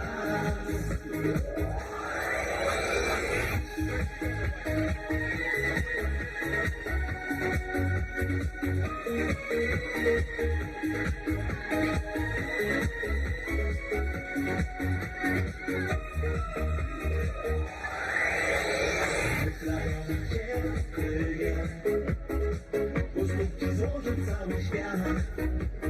Serce me na ciebie bije i czeka na twój mały znak. Jeden uśmiech twój wystarczy i moje serce lubi ryk. O twoją miłość będę walczył, o miłość zobaczyć to niestety. Przez twe oczy zielone oszalałe. Gwiazdy chyba tym oczom oddały cały blask. A ja serce miłości spełnione ci oddałem. Tak zakochać się można tylko raz. Przez twe oczy zielone oszalałem. Gwiazdy chyba tym oczom oddały cały blask. A ja serce miłości spełnione ci oddałem. Tak zakochać się można tylko raz.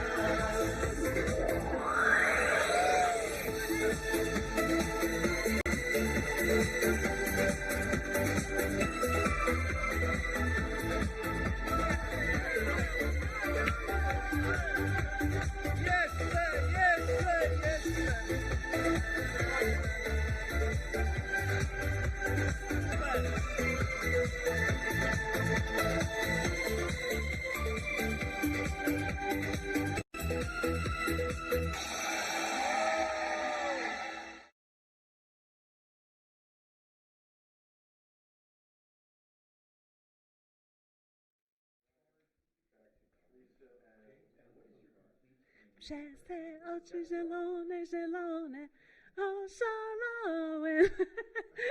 That disco polo music, I love it. I love it. I know that a lot of people are trying to get onto the phone, and we are so grateful that we have such a positive response to the telethon tonight. We are very, very excited and very grateful to all of you for your donations online and by the phone. If you are trying to get through on the phone and you're not able to, please don't give up. Our phones are busy right now, but we do ask you to please give us a call again in a little bit once the lines open up, or you can go to our website, www.polishamericanfestival.org, and you can donate safely online as well. But please don't give up. The phone number is 215-345-0600, and once again, give us a call in a few minutes. Try again. The phones are very busy now, but again, don't give up. I wanted to also extend thanks to those who have donated. I'd like to read their names on the air because I think it's so nice when people hear their names. And we are so thrilled to be able to express our gratitude. So thank you. I wanted to extend special thanks to the Maria Skłodowska-Curie Professional Women's Association. The president is Maria Bielska. So thank you so much to the Marie Curie Skłodowska-Curie Professional Women's Association. We also have some more donations that we would like to recognize. And the first one is Marlene Andre from Orlando, Florida. Irena Bajalevich from Union, New Jersey. Lydia Banek from Vineland, New Jersey. Jane Borowski, Lavalette, New Jersey. John and Sophie Brusco from Quakertown, PA. Sam and Anne-Marie Cesare from Doylestown, PA. Patricia M. Devine from New Hope. Alicia Duchnowska, Chestnut Hill, Massachusetts. Suzanne Eddowes from Doylestown, PA. Edward Yaslar from Freehold, New Jersey. Jean Joka from Philadelphia, PA. Joan Capitan from Merritt Island, Florida. Constance Keys from Doylestown. Al Kaprusky from Stamford, Connecticut, and Dolores Labrum from Newtown, Pennsylvania. Once again, sincere thanks to all of you for your donations. We are very, very grateful for such a positive response to our telethon and virtual festival. I hope that you're enjoying yourselves, because we certainly are here at the Shrine. At our festival, we have live entertainment on 2 stages. We typically feature music from the nation's top polka recording artists, as well as disco polo and other genres of music as well. Now, dancing at home, in the kitchen, or in the living room is allowed. No one's watching, so have fun. Now, I know that some people are hosting Labor Day parties and watching our virtual festival as a group. A shout out to all of you at home watching your virtual watch parties. A shout out especially to Natalika Stash and Genevieve Valanin of Bethesda, Maryland, to Nola and Josie Saliento of Quakertown, and to Magda Jacques and Michelle and Johnny Graham of Warminster. We know you're watching. Let's see if we can make the next hour our best hour of fundraising. The phone number, once again, 215-345-0600, or go online, www.polishamericanfestival.org. And let me share with you again the premiums, some really cool thank you tokens of our appreciation. For donations of $50 to $99, a Polish keychain to share your Polish pride. For donations of $100 to $149, donors can select either the festival bottle opener featuring our new logo, isn't it cute? Little Polish dancers. Or the book of the stained glass windows from here at the shrine. Our beautiful shrine has stained glass, and this is a book showing all of those depictions on the stained glass. For $150 to $249, a DVD of the shrine documentary. And for $250 or more, we have this beautiful replication of the shrine of the Our Lady of Czestochowa icon, made exclusively for our Doylestown shrine. Once again, the phone number, don't give up. Please give us a call, 215-345-0600, or you can give online, very easy, .polishamericanfestival.org. No space, no dots, no nothing. And yes, we are still having the sweepstakes this year, and you can purchase sweepstakes tickets on the phone and online.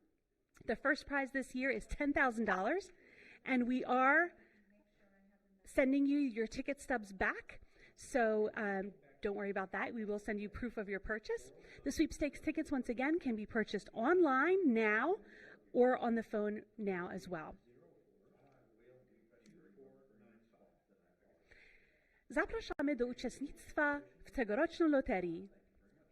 Prosimy zadzwonić na numer 215-345-0600 lub kupić online na stronie www.polishamericanfestival.org. The shrine is a beloved place for so many individuals and families.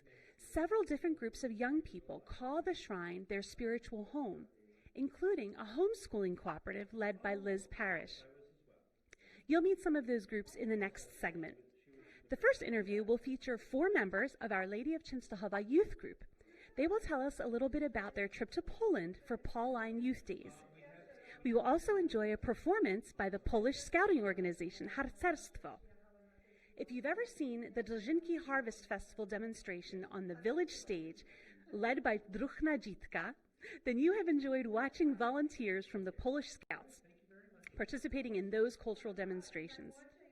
The last interview will highlight the opportunities available for child and adult learners here at the Polish Language School at the National Shrine of Our Lady of Czestochowa. Now, before we get to those interviews, we will enjoy a performance by the Yelski Family Ensemble. Thank you to Gettysburg Pottery for their support of this next segment. Don't forget to give us a call and make your donation, 215-345-0600. Dziękujemy I zapraszamy.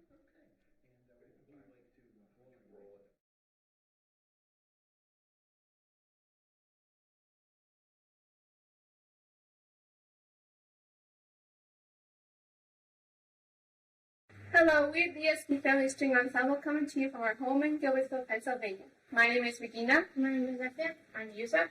My name is Anya. My name is Mitsubishi. We will be playing for you, Beautiful.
given day of the festival, you will typically find energetic young people working in the ice cream booth, platski, lemonade booth, throughout the festival grounds.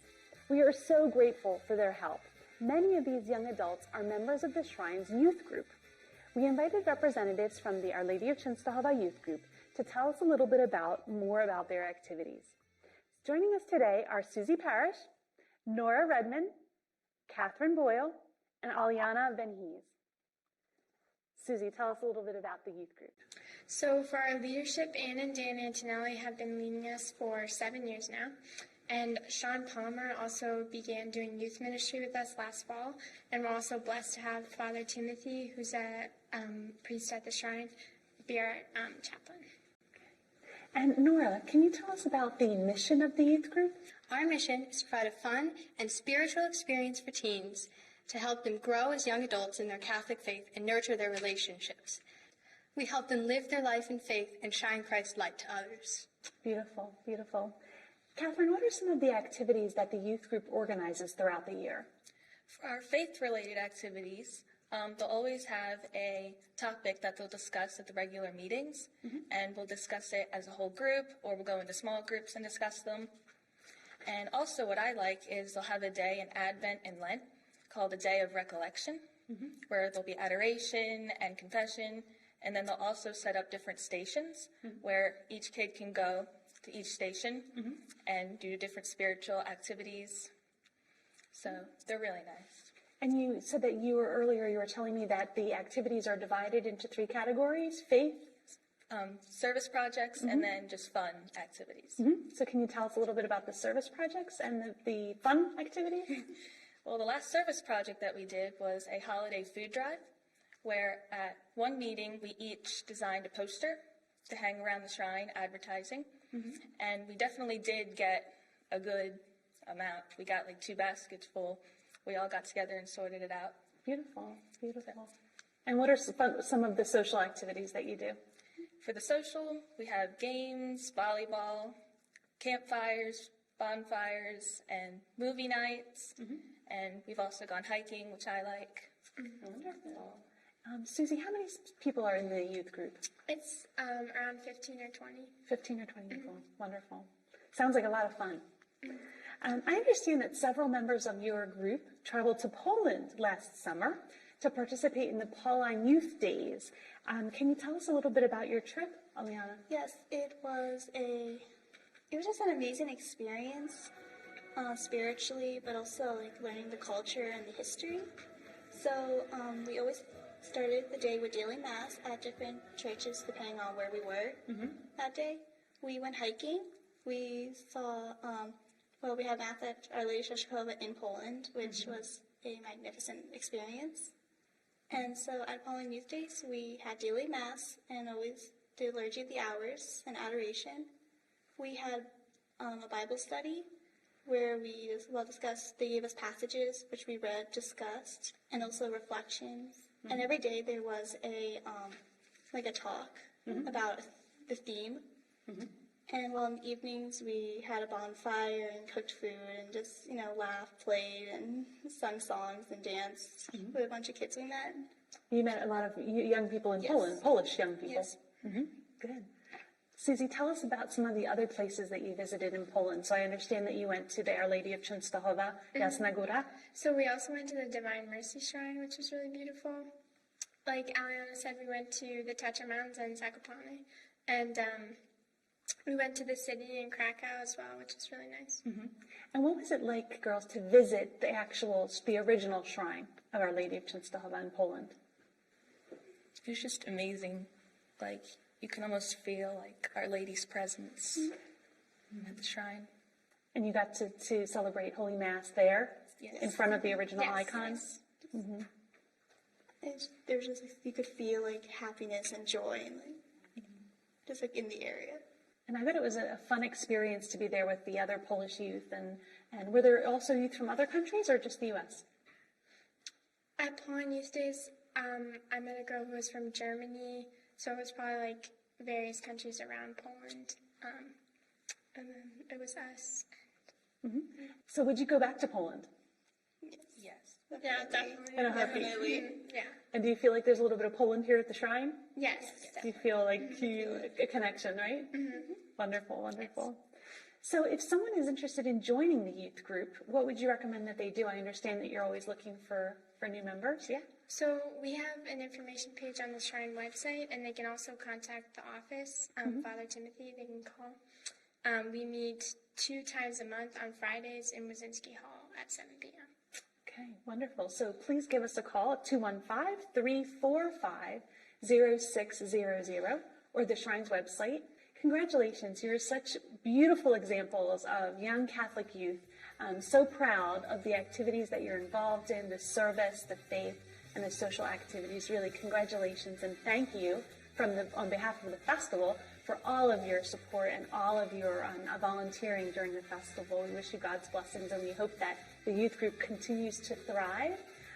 We wish you all the best. Thank you for joining us here today. Thank you. Thank you.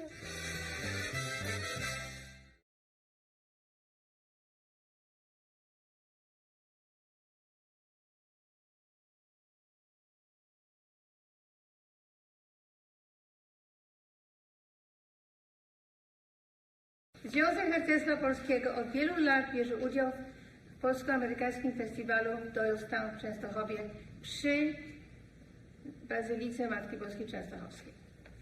Chcielibyśmy też swój wkład włożyć w ten wirtualny festiwal i zaśpiewać kilka piosenek.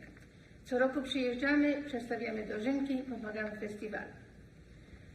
Hello, we are the Polish Scouts. We have been working at the festival for many years. Every year we come and we entertain you with our dożynki, the harvest feast. Also we work at the shrine in different capacities. We would like to sing a few songs just to make sure that we also are included in the virtual festival. Thank you.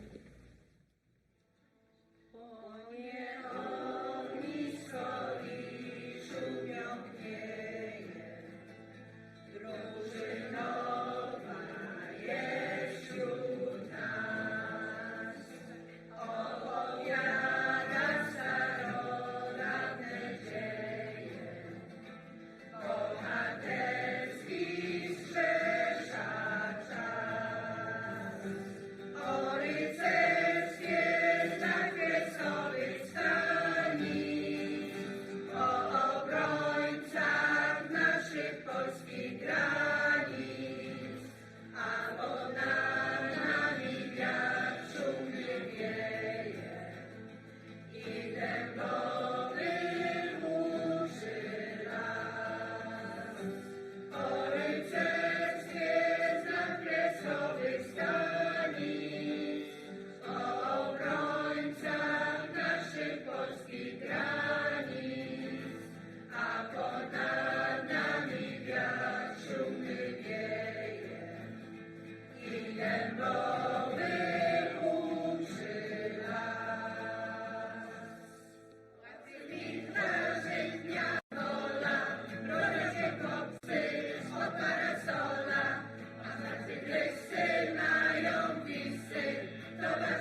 Catherine Metz. I'm here with the Polish Language American School.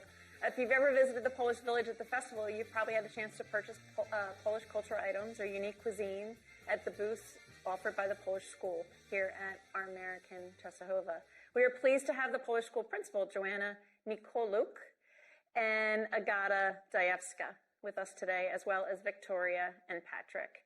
And they're going to tell us briefly about the Polish American School. So how old is the Polish language school here at Czestochowa?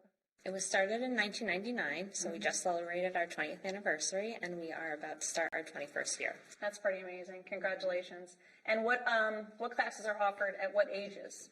So we start with a preschool class that's at age 3, and we go up to 8th grade. That's intense. Mm-hmm. And it's on what days is that offered? So they meet on Saturdays from 9 to 1, and it runs from September to the beginning of September. It's usually the week after the festival we start, and then we go to about the end of May, beginning of June, depending on how the weekends run. And how are they tested for their knowledge at the end? So the 8th graders, once they're done with their 8th grade class, they take the LOTA exam, which is the language other than English exam, and then they can get credit for that in high school. Oh, that's awesome. Very good. And how about, do you offer other ages as well? Also, Polish school offer classes for adults. So if you would like to learn Polish, you are welcome to join our school. It's never too late to start learning Polish. We have a lot of students, and they have different reasons why they want to learn Polish. Some of my students have Polish wives, and they want to be able to speak Polish to them and also to their kids. When they are going to visit family in Poland, they are able to have some conversation with family members. I have a very nice story from a couple weeks. One of my students asked his Polish girlfriend if she would like to marry him, and she said tak, and tak means yes. So I'm so happy for them, and they are planning a big Polish wedding next year in Poland. Also, another my student won a competition called Poland and I. And as a prize, last summer she went to Poland and she spent 2 weeks in Kraków, and she was able to take Polish classes and also, discover Poland. So it's a lot of fun. And like I said, it's never too late to learn Polish. So whoever wants to learn, welcome to our school. That's awesome. That leads into my next question then. So they're really immersed into the language. So they're not only immersed into the language, but they're also immersed into the history and the culture. Yes. So did you want to mention how you're immersing your students into the culture and history? Maybe Victoria or Patrick could chime in. Well, we do religion other some days, and then we also do dancing, which we dress up in Polish cultural outfits, and we also sing Polish songs, and we do that. That's awesome. And how about extension into the family life? Do you have parents or your parents or your grandparents living with you, or do you get to visit them or talk to them on the phone? And then how do you extend that Polish language into your world? Yeah, my grandparents are both Polish, and we normally talk to them in Polish because they don't know too much English. And we help them with English if they need help with anything. I bet that makes them feel really welcome and comfortable as well. So I understand you're going into high school. Yeah. Yes. And I understand that the Polish language school is starting something new. So why don't we talk about that next? Classes go up to 8th grade, and this year Patrick's one of our first students for the high school. So we're going to be starting a new high school for high school age kids, and they're going to be getting just more immersed in the culture, the literature, taking field trips, and then at the end they will be taking their exit exam. It's called matura in Poland. And 100 days, like in Poland, 100 days before they take that exam, they'll have the studniówka, which is a big dance that they have. So what else are you going to tell us about your experience as far as the Polish school? How has it helped you? How has it helped you in school, and how has it maybe helped some of your classmates? Maybe you've had, encounters with people, that are new to America. Well, for example, in my school, there was a new student that came directly from Poland, and he was part of ESL, English Second Language, so sometimes he also had problems with what the teacher was saying, so I could translate like English to Polish, and it was very helpful, and it showed how much like learning a different language can help in the real world. Mm-hmm. And it probably made him feel really special too, to have that connection with you, and made him feel even more comfortable, I'm sure. So, how about with your parents and the importance of, you know, how do you foresee yourself being a role model for others, I guess? Well, because both of our parents are from Poland, like, I guess being a role model is, like, just like, for example, if I have kids, I'd want them to learn Polish, and I feel like it would be great. I just want to follow in my parents' footsteps, because I know that if we ever go to Poland and my kids go to Poland, they won't have trouble like I don't have any trouble. Mm-hmm. So, you may or may not know this, but my in-laws are Polish, and so I've been married to my husband for almost 25 years. It'll be 25 years in October.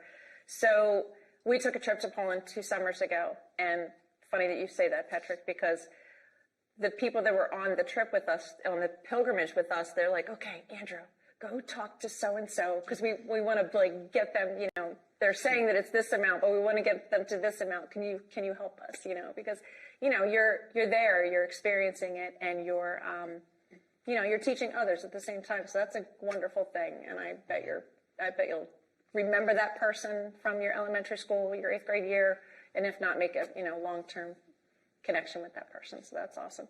Did anybody want to say anything else before we end our segment on our Polish language school here at the Shrine? At school, kids likes to play together, and also they got a lot of friendship. I know Patrick and Victoria just came from vacation yesterday, and they spent time with friends from Polish school. So we are not only school, but also we are almost like friends and family. They spend time also together after school, not only during the school. So it's a lot of fun, and welcome everyone to Polish school and join us. Thank you for sharing that with us, and thank you for enlightening us and experiencing this wonderful culture. So with that being said, is there something that you could teach me quickly before our segment ends that I could possibly use to wow my in-laws? Yes. Then, so when they are leaving and you had a great time with them, you can say do zobaczenia. Do zobaczenia means like see you soon. Do zobaczenia. Do zobaczenia. Great. So with that, we'll end our segment for today. Do zobaczenia. Everyone, take care.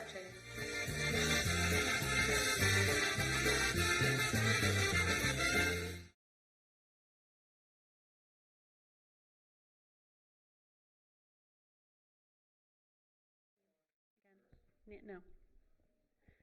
Welcome to the 2020 Polish-American Virtual Festival, live streaming from the National Shrine of Our Lady of Czestochowa in Doylestown, Pennsylvania. We extend a special welcome to all of our listeners on Holy Spirit Radio, Radio Rampa, and WALN Cable Digital Radio. Thank you for joining us. As you know, we are unable to meet in person at the Shrine, as is our tradition over Labor Day weekend. But we are so grateful for the opportunity to connect with all of you in this way and to raise some much-needed funds for our beloved Shrine. If you haven't already done so, please give us a call at 215-345-0600 to make a donation, or you can go online at www.polishamericanfestival.org. Our premiums tonight: for a donation of $50 to $99, you will receive this Polish keychain to share your Polish pride.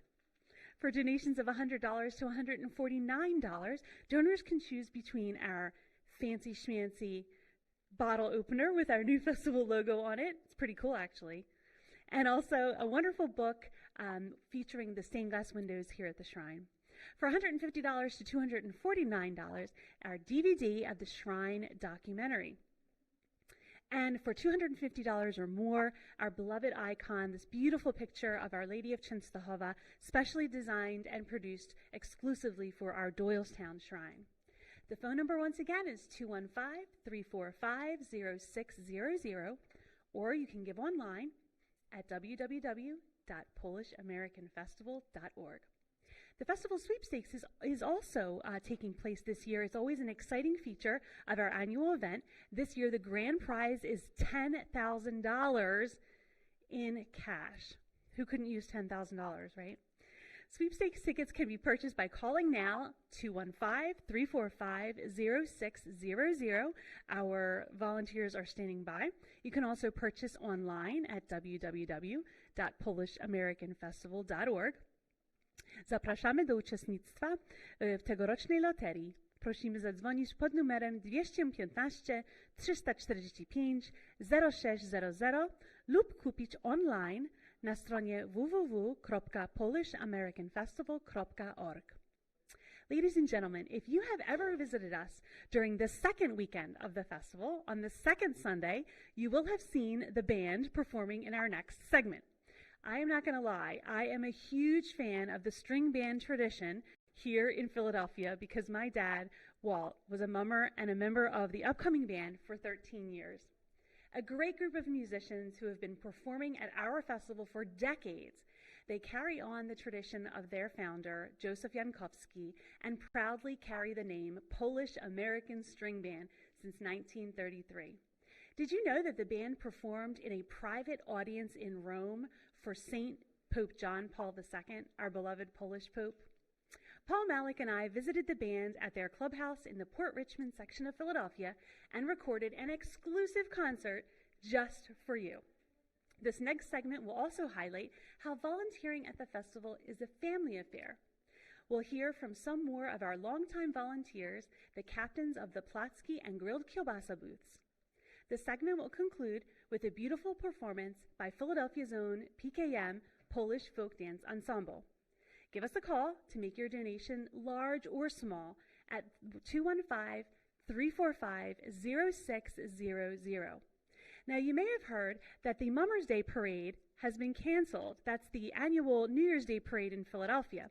It's been canceled this year. But that doesn't mean that I can't do the Mummers Strut with my red and white umbrella.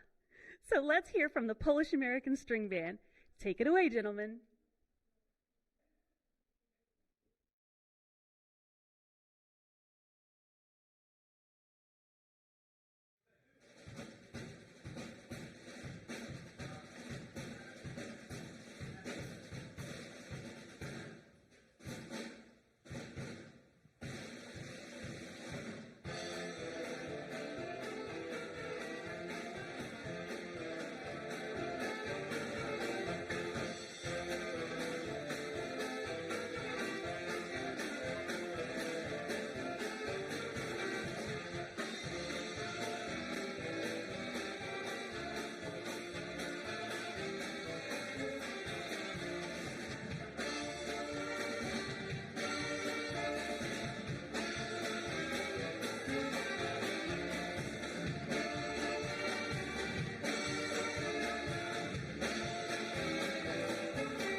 Someone stole the quiche. Someone stole the quiche from the butcher shop. Who stole the quiche? Who stole the quiche?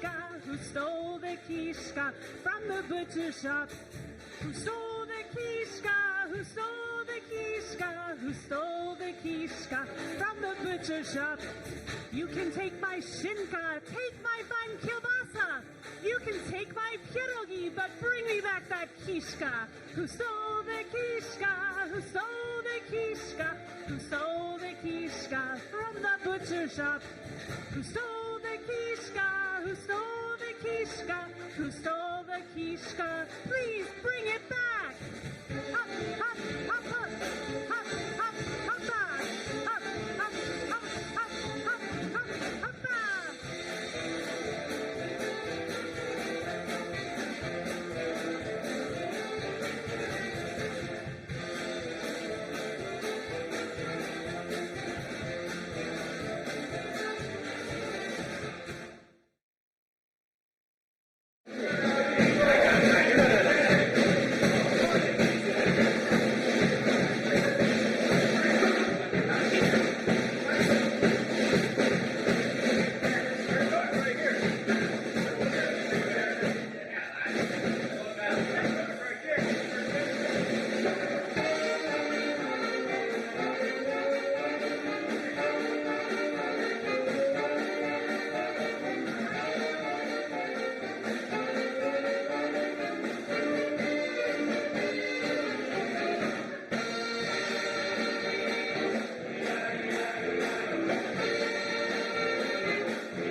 are here at the clubhouse of the Polish-American String Band, and I'm here with the captain, Nick Magenta.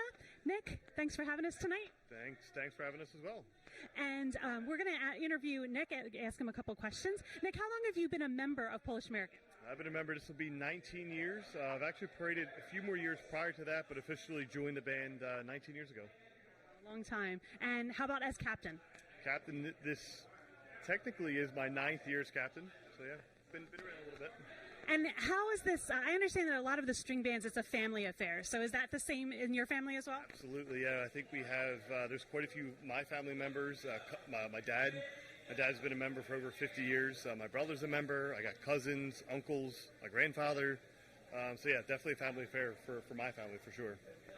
And the Polish-American String Band has been coming to the Polish-American Festival at Czestochowa for many, many years. What does the festival mean to PASB? Yeah, I mean, it's tradition. You know, I mean, certainly well before my time, but String Band has been performing in the festival for over 50 years. So, some players 54 years, the festival probably close to that many years. I mean, it's definitely tradition. I've always attended the festival with my family. I know all our other families, you know, in the band have attended. It's always been a family affair. You know, the food, the festivities, the rides. Yeah, it's definitely tradition for us. And tell us, what is your favorite part about the festival? Definitely the food. After we get done playing, it's always the pierogies, the potato pancakes, some beer soon. Yeah, food's always been great. Now they have kids, the rides. Rides are great. Yeah, it's a great time. We couldn't imagine a Polish-American Festival without the Polish-American String Band, so we are thrilled that they agreed to do this special feature for us. We wish you all a lot of luck in the coming months, and tell us a little bit about how people can find out more about the String Band and keep up to date on what's going on with the String Band. Yep, so for anybody, you know, who wants to find out more about Polish-American or stay up to date with anything, visit our Facebook page. We're always posting videos, photos, just various content to keep everybody kind of, you know, hey, you know, we're still there type thing. So yeah, so check out our Facebook page, Polish-American String Band, and see what we got out there. And are you accepting new members? We're always accepting new members. Anyone who's looking to join the Mummer String Band, maybe not so much right now, but yeah, if you play an instrument or, you know, are handy, you just want to get involved in Mummers, we're here. The pride of Port Richmond, the Polish-American String Band, here with Captain Nick Magenta. Thanks so much, Nick. Anytime.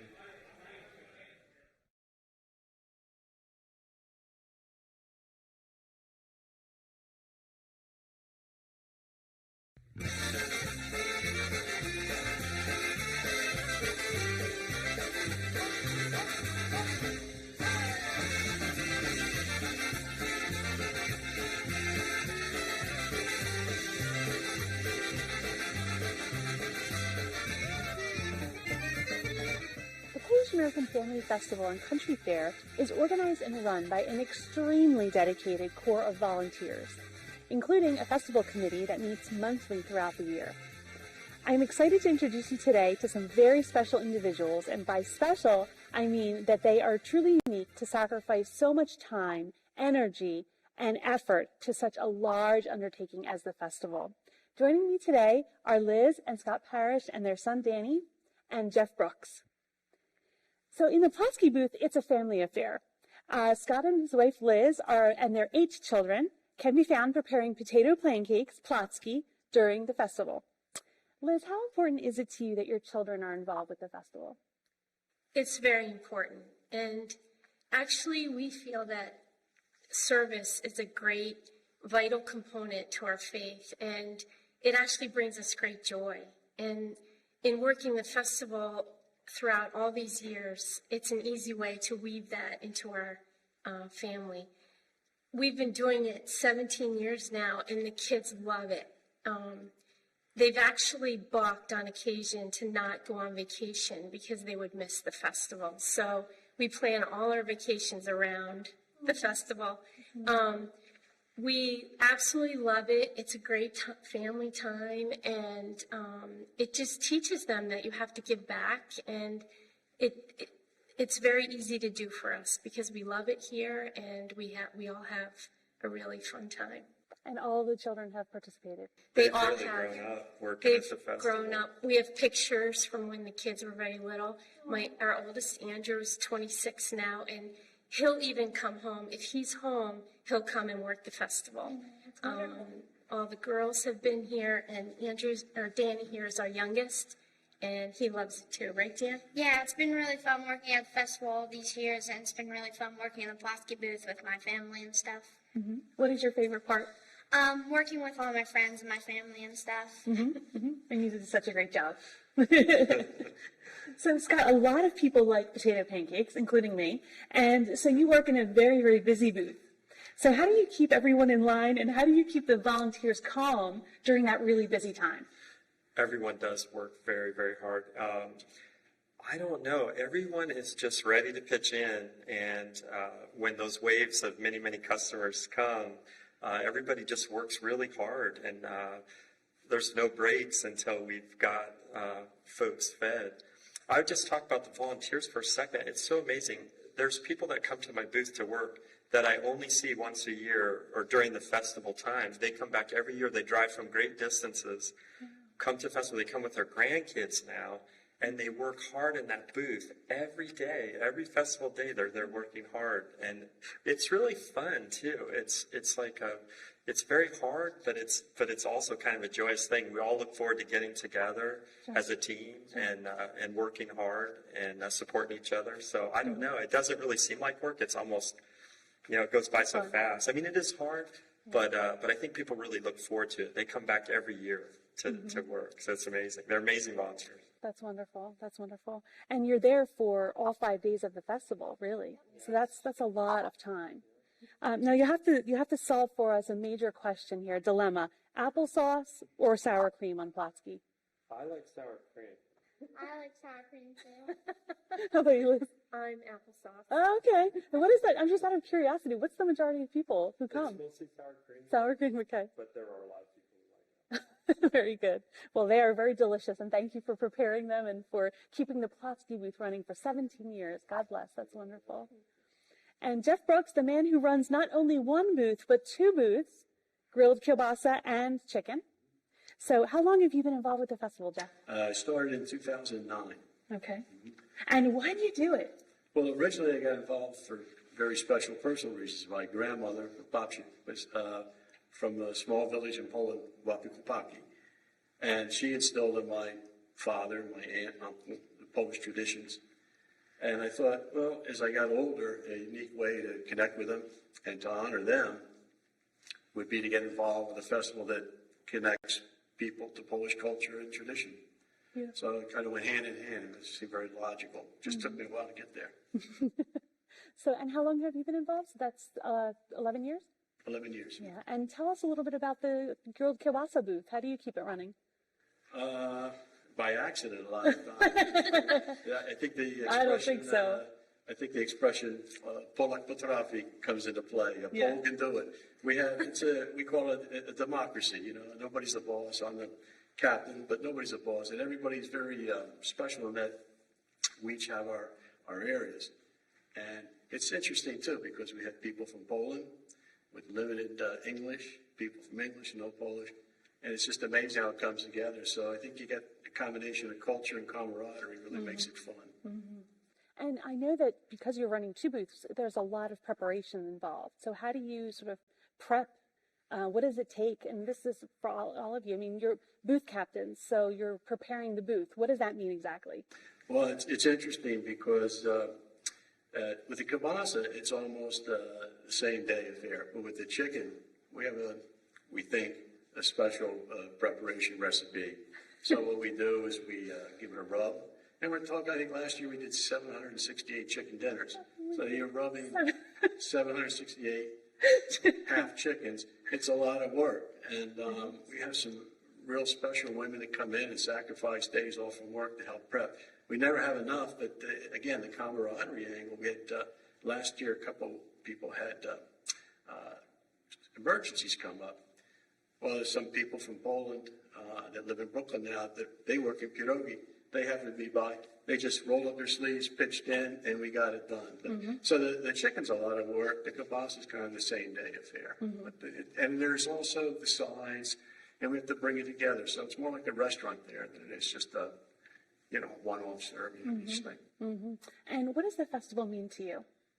Well, again, it means, I guess, a couple of things. It means, first of all, culture, and I mean in terms of educating people about the culture. But ironically, I've learned over the years that it was a culture education for me. In our booth, friends from Poland who are near my grandmother's village, I find out about. Oh, wow. I've learned so much language and culture from them. Gołąbki booth, the funnel cake, they're from Poland. Just tremendous education you couldn't get from a book or studying. And then, secondly is as I said, the camaraderie, people coming together with a common purpose. But we're not a big corporation. We're not a government agency. They just kind of figure things out themselves, which is great. And the last thing is the diversity. It's a welcoming diversity. I know it's Polish, but we have people of different nationalities in our booth. We have visitors from all over. Sometimes I can use the Chinese I know with a customer, sometimes Spanish. There's a great guy from Haiti every year comes by, and I'll see him, and we have a little sip of Citarówka. And it's so nice of him to see, sharing their culture. So that. And I think the bottom line is you don't have to be Polish to enjoy the Polish festival. You just have to like fun, festivities, family, food. I was going to say, it's called the Polish-American Family Festival, and of course we have a lot of families coming, but also us volunteers are sort of like a family, aren't we? Because we've been involved for so many years. So God bless you. Go ahead. Oh, I was just going to say, too, Jeff really hit it well there, but it's just like, the shrine has meant so much to us as a family that we really wanted to get involved. We wanted to give back and do something for the shrine because it means so much to us. So it's really been an honor to help out. Yes, and we are not Polish, and so many people ask us if we are. And we're not. Mostly Irish. Yeah, but it doesn't matter. We love it, and we're so happy to be here. And for us, it really is a very big, meaningful family affair for us. Yeah, we're all children of the Blessed Mother, right? Of Our Lady of Czestochowa. And it really is a labor of love, from what I'm hearing from all of you. Well, God bless you. Thank you so much for your work on the festival committee and as booth captains at the festival, and for helping out and keeping all your siblings in line in the Plasky booth. Here we are with some of our longtime volunteers at the Polish-American Festival.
we hope that you're having a good time tonight watching the historic 2020 Polish-American Virtual Festival and Telethon. We are delighted that you have decided to spend some time with us this evening, and we thank all those who have called or donated online. Your support is very, very much appreciated, and I'd like to share the names now of some of you who have donated either on the phone or online.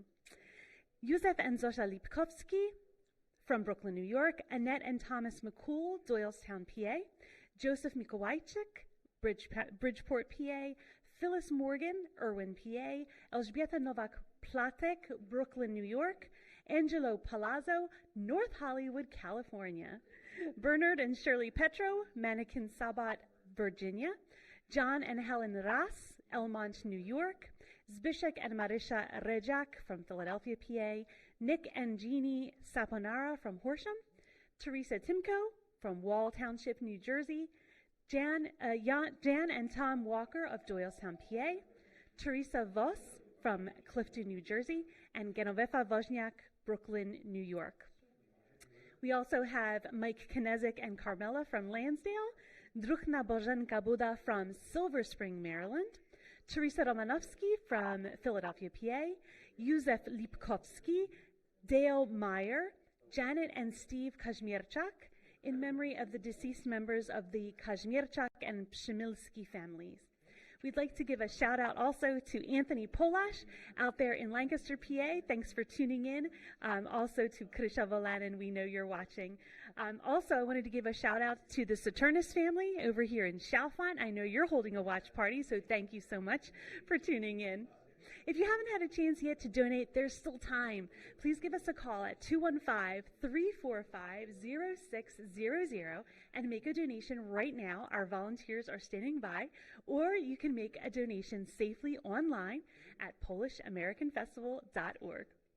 Our premiums tonight, once again, for donations of $50 to $99, we have this wonderful I Love Polska keychain. You can keep your keys safe and also share your Polish pride. For donations of $100 to $149, you can receive either our bottle opener with the festival logo on it, which is really cool. This is the new logo, or a wonderful book about the stained glass windows here at the shrine. For $150 to $249, a DVD of the shrine documentary. This features the history of the shrine and all of the beautiful events that have taken place over the many years here at our beautiful National Shrine of Our Lady of Czestochowa. And for $250 or more, this beautiful icon, the icon picture of Our Lady of Czestochowa, which has been made exclusively for our Doylestown Shrine. The phone number, once again, 215-345-0600, or you can give online at www.PolishAmericanFestival.org.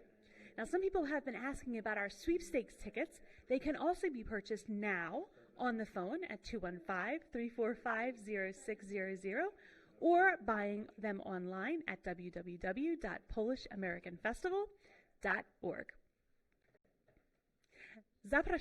Zapraszamy do uczestniczenia w tegorocznej loterii. Prosimy zadzwonić na numer 215 345 0600 lub kupić online na stronie www.polishamericanfestival.org. Polka music is happy music. I mean, can you really listen to polka music without tapping your toes and smiling? Well, our polka DJs bring us that great polka sound every week. We would like to thank the following polka DJs for promoting tonight's event. First, Polka Bill Fleming and Linda Fleming of the Polka Party on WRDV Radio in the Delaware Valley. Michael Blihash of the Polish American Radio Program. Happy Jack of WALN in Allentown. Polka Bill Fleming and his lovely wife Linda are not only polka DJs, they are also festival volunteers. For many, many years, Polka Bill served in the booths, on the festival committee, and as master of ceremonies here on the pavilion stage. He's also my mentor and a dear friend of our festival family. We hope that you enjoy a special segment on Polka Bill and Polka Radio. Can you imagine if we had a segment about polka radio but didn't include any polka music? Scandalous! No worries though, we've got you covered. We have some great numbers by Dynabrass coming up. We're going to round out this segment with another solo by shrine cantor Hope Laxon. And we'd like to thank Michael Colville for his sponsorship of this segment. If you've been waiting for the right moment to make your donation, now's the time. It couldn't be better. 215-345-0600 or go online at www.polishamericanfestival.org. Let's turn it over to Polka Bill.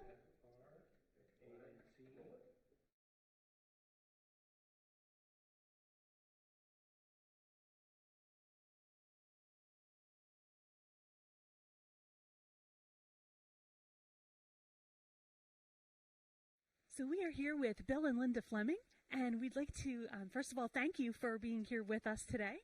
Oh, you're welcome ever so much. I'm glad to be here. We wish that we would be at the festival at the Shrine today, but unfortunately we're not able to do the festival this year live. But we are here in WRDV studios at the radio station, and we'd like to interview you, Bill and Linda, for your long time involvement with the festival. So tell us, how long have you been involved with the Polish-American Festival at Czestochowa? Believe it or not, it's been 26 years. That's a long, long time of dedication. Tell us how you got involved with the festival. Well, I'm a little emotional about that because my good buddy Leon Furnell had passed away, and he was the one who introduced me to Czestochowa. And what I wound up doing at Czestochowa was being Leon's shadow. So everywhere Leon went, I went. And did you start on the stage as the MC? Oh, no, not at all. Leon specifically told me that I was to go and work at the booths. So the first booth I was working on was the... Pierogi? Yeah, okay, the pierogi booth.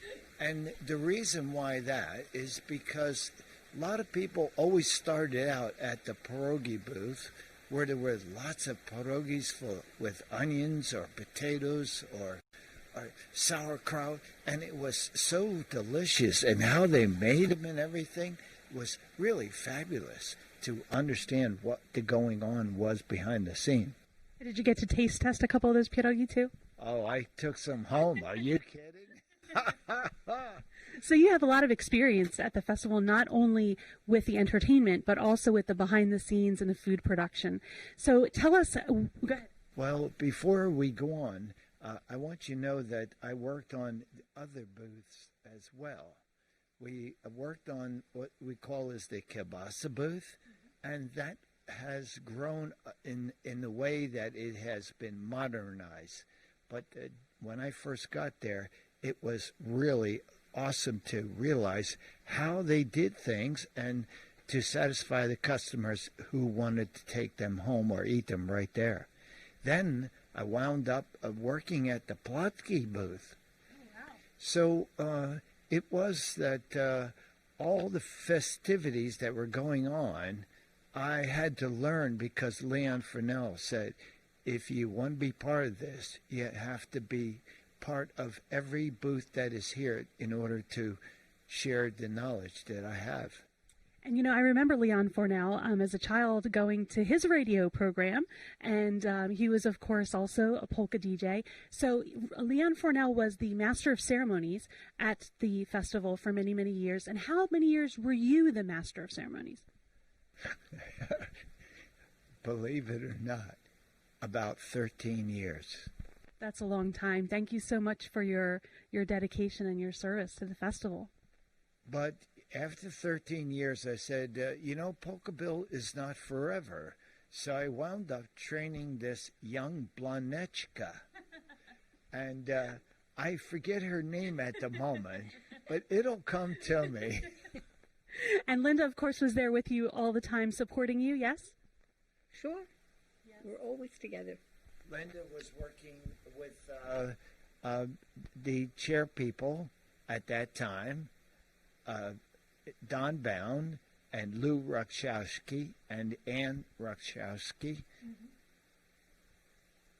Lyndon would work with Ann getting tickets for the contests, the sweepstakes, and help to sell them. That's where she was. Okay, so always together. And how many years are you married?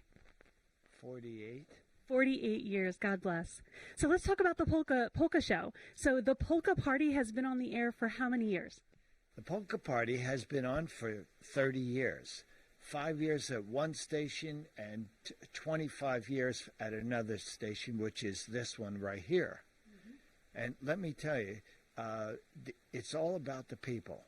The show is strictly dedicated so that they can choose the music that they want to hear. Okay, so that was going to be my next question is, how do you choose the songs that are played in that 1 hour of programming? Well, I have a production manager. Can you tell us the secret, Linda? There isn't any secret. It's just like I pay attention to what people request. And if I get a lot of requests for a specific song, then I try to play that a little more than some of the other songs and try to introduce them to some new ones as well. And so your program is a live program every Friday evening from 6 to 7. And so you do take requests, yes? Yes, I do. And let me assure you that I have an assistant nowadays. She is wonderful when she shows up. But the all is to say that sometimes she has duties elsewhere, responsibilities, and I can understand that, especially when she's on the airlines in Poland or wherever. But the all is to realize that it is a specific program because people ask for songs. And, you know, a lot of times they have me go into the benchka.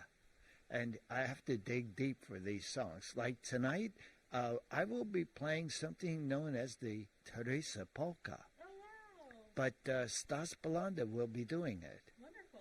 So it is a request that someone has to ask for. And the all is to say that we're happy that people do request songs.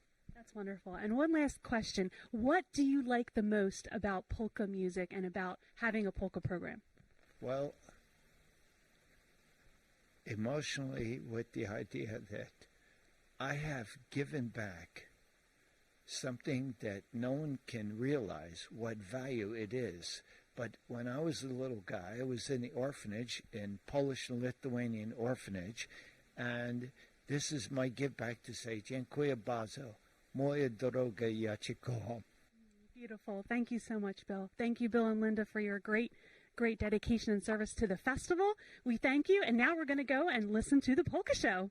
We're going to do it live, so whoever is there calls up, and we will play the song that they want to hear. Here we go. Let's go polka. Oh, yeah. The Pennsylvania polka by the Polka family. You know, ladies and gentlemen, I've got to tell you, and Teresa, that I can remember the Pennsylvania polka family as a family starting just coming into Czestochowa. And Hank was a young lad. Isn't that something? And the all was to realize that at 5 o'clock, Mama said to me, Bill, I'm going to church. No matter what, I'm going to church. Okay, Mom, you do that, but I know where your son is. He's right here on stage. And if there's any questions, Papa's here too. And it was such a pleasure. Oh, beautiful. I remember them. Yeah, the polka family, father and mother, they were always there. Dad on the accordion, Mom on the tambourine, right? Yes. Beautiful memories. What are some other memories that you have from the festival? A lot of good ones, I bet. A lot of good ones, because, you know, in the experience of being on stage, though I didn't speak much Polish then, it was to the fact of just realizing that these people were so appreciative of the fact that the dancers were there. I loved the dancers. Yeah. That's the most important thing about the Polish festival is the customs in which we are located, with the idea of trying to reinvent or to keep going. Mm-hmm. Keep the traditions going, yeah. Yes. So the dancers were one of them. The food, naturally. Yes, of course. and the polka bands. Yes. They were the three features on which the shrine and the festival, 50 years. Yeah. And, you know, in my responsibility in 12 years of having the festival to its workings, I didn't have a card. I didn't have notes of how Leon Fresnel did it. So we set up, and my most important thing was every day we opened up with a prayer to the good lady at Czestochowa, and to bless upon us the idea of saying that we have a whole couple of days of doing this, and though it's spread out, it was very, very, audience was great.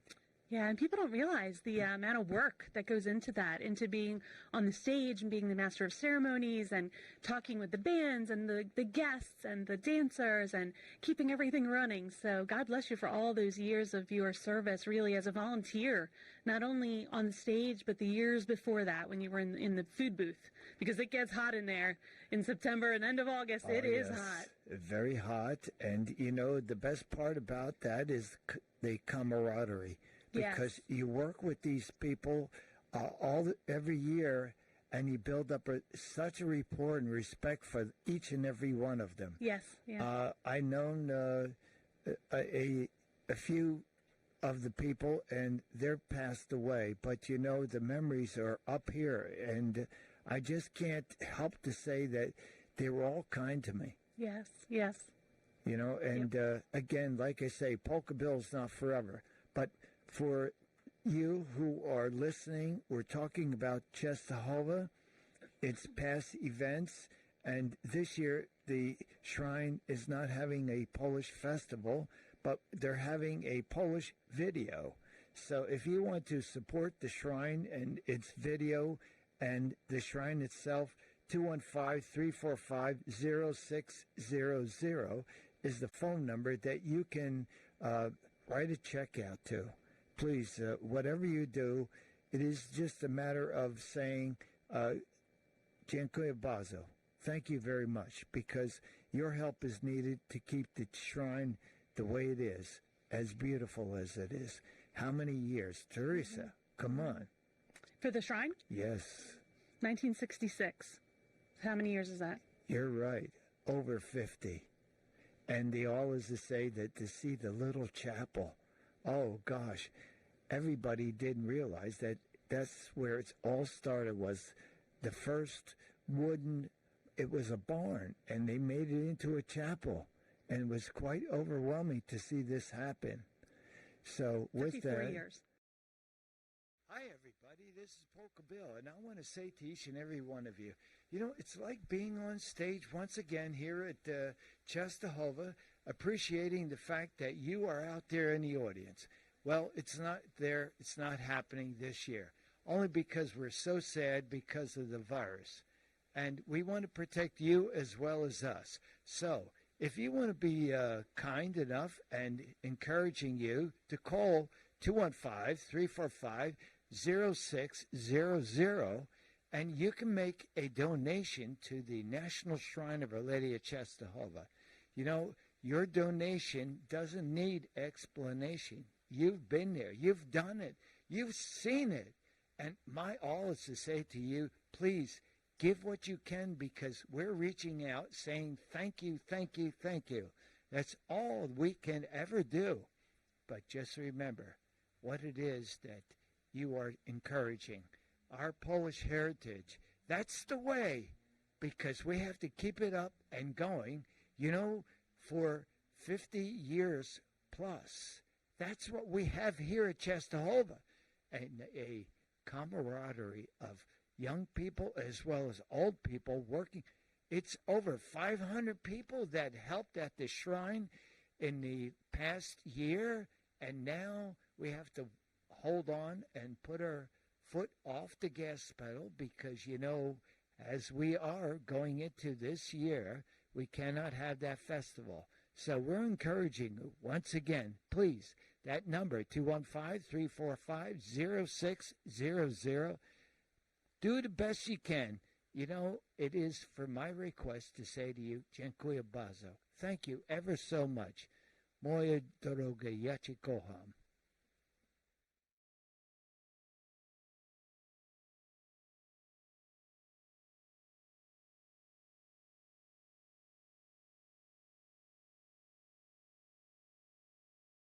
Let's have a party all night long, all night long. Polka music's going strong.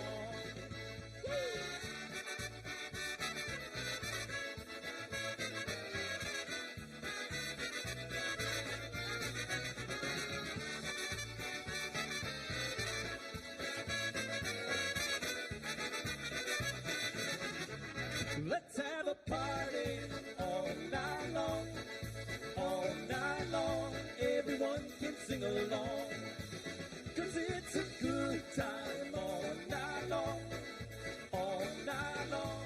Polka music's going strong, and you will see so many bands from across this big old land playing all your favorite songs. Tell your friends to sing along. Let's have a party all night long, all night long. Everyone can sing along, 'cause it's a good time all night long, all night long. Polka music's going strong. Let's go!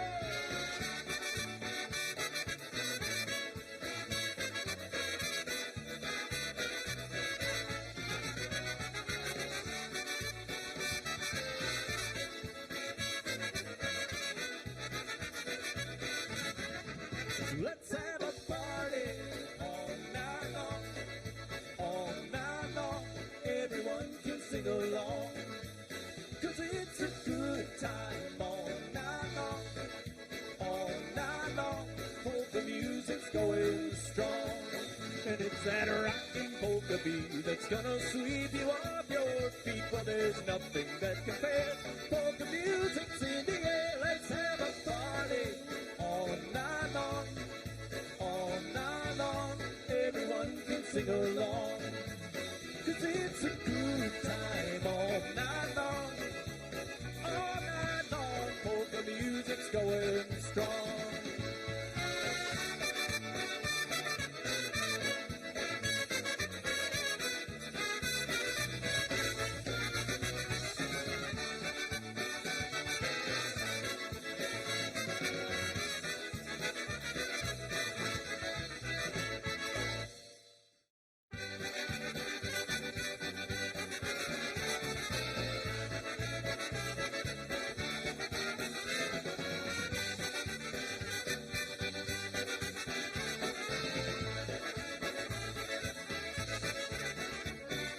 Every time the party starts, the boys head to the bar, drinking beer and chasing shots, 'cause that's just who they are.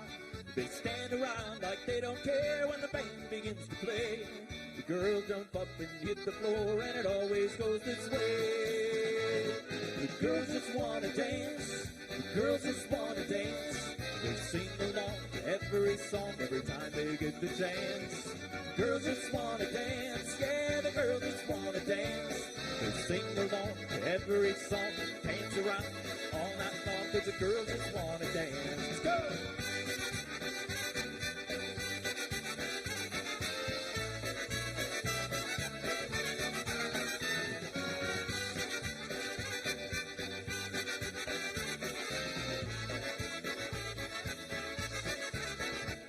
Well, things are really getting hot with the girls up by the band. Pretty little smiles and fancy shoes and a cold drink in their hand. One by one they're having fun as they dance the night away. There's nothing in the world they'd rather do as the night turns into day. The girls just wanna dance, the girls just wanna dance. They sing along to every song every time they get the chance. Girls just wanna dance, yeah, the girls just wanna dance. They sing along to every song, dance around all night long, 'cause the girls just wanna dance.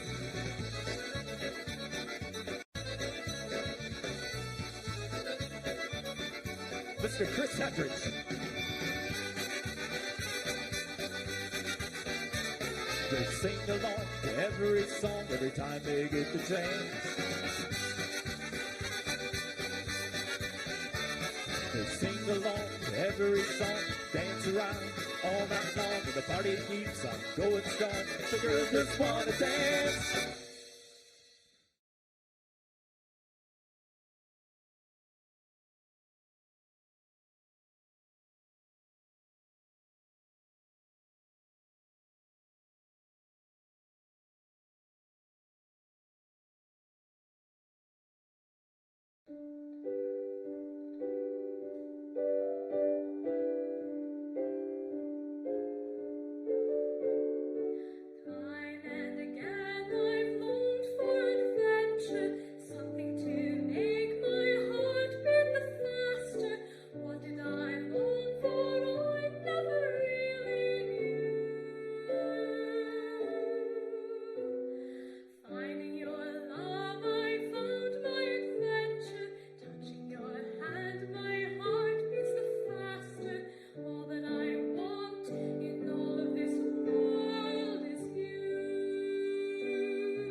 How'd you move? How'd you move? How'd you move?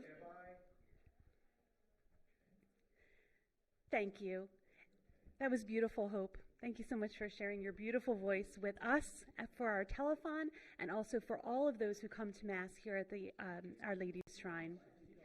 I'd like to share the names of a few more people who have given donations. We're very, very grateful to Vincent and Evelyn Walsh, longtime festival volunteers. They've made a donation in memory of Edward and Eva Jakubowicz, Gregory Jakubowicz, and Francis Zolomi. We also have a donation from Maria Lise Cox. Thank you so much for your donation. We also wanted to remind everyone that sweepstakes tickets can still be purchased. You can purchase them by calling now 215-345-0600, or by going to our website, www.polishamericanfestival.org. Now, we have a very, very special segment coming up next. The star of Christina Cook's Back to the Cutting Board on National Public Television recorded a very special segment just for us, and we'll see that in a moment. But before that, let's hear from some of Christina's producers who are actually here with us now. Enjoy this next segment.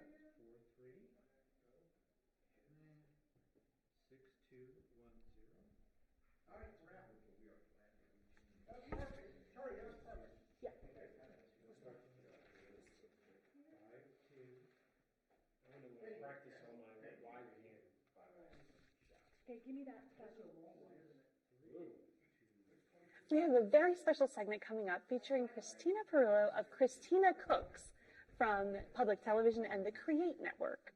Christina has prepared a very special, healthy Polish dish for us. But before we show you that clip, we'd like to introduce to you some of the crew from Christina Cooks. We have with us Ed Stevens, teleprompter and editing and color correction, and Scott Randolph, who is the director and co-producer, and also Rick Lombardi, producer and technical director. So I know there's a little bit of a Polish connection, really, for a lot of us here. Well, first of all, tell us, how did Christina agree to do the segment for us? Well, we asked her about this, and then we had to tie her up, we had to twist her arm, we had to drag her screaming. I'm sure. No, she was so excited to do this. She was thrilled. I mean, it was immediately, yes, I would love to do this.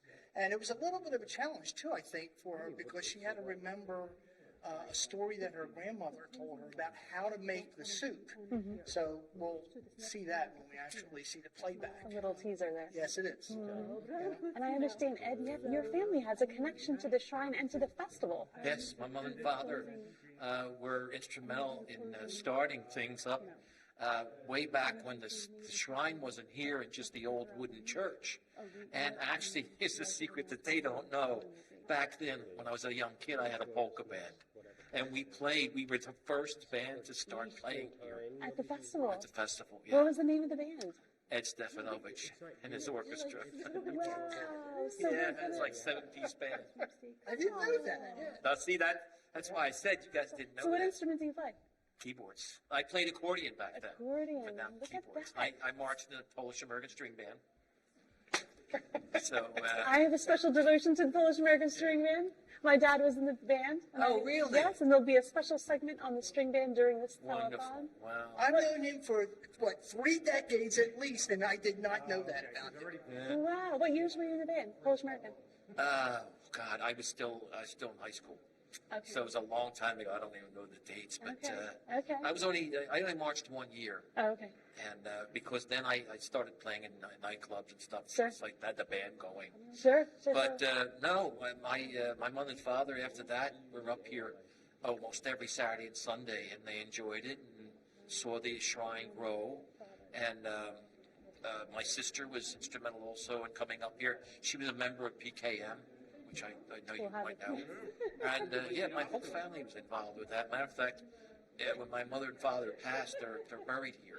My sister And, which this is my final resting place also. Yeah, beautiful. So, That's beautiful. Can you tell us what is the difference? Like, what differences do you see from the very first festival to now?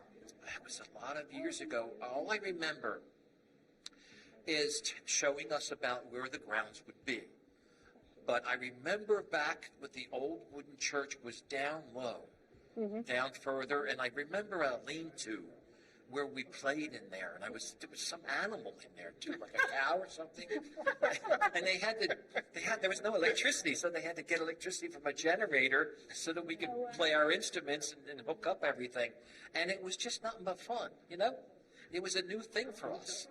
And just like everyone else who was on camera and said they worked in booths, and it was a lot of fun. That's exactly what it was. Yeah. Everybody chipped in, everybody was fun. Yeah. And I bet you if we looked at archival photos from the very first festival or second festival or third, one of the early ones, your band would probably be there. I think I might have it. Wow.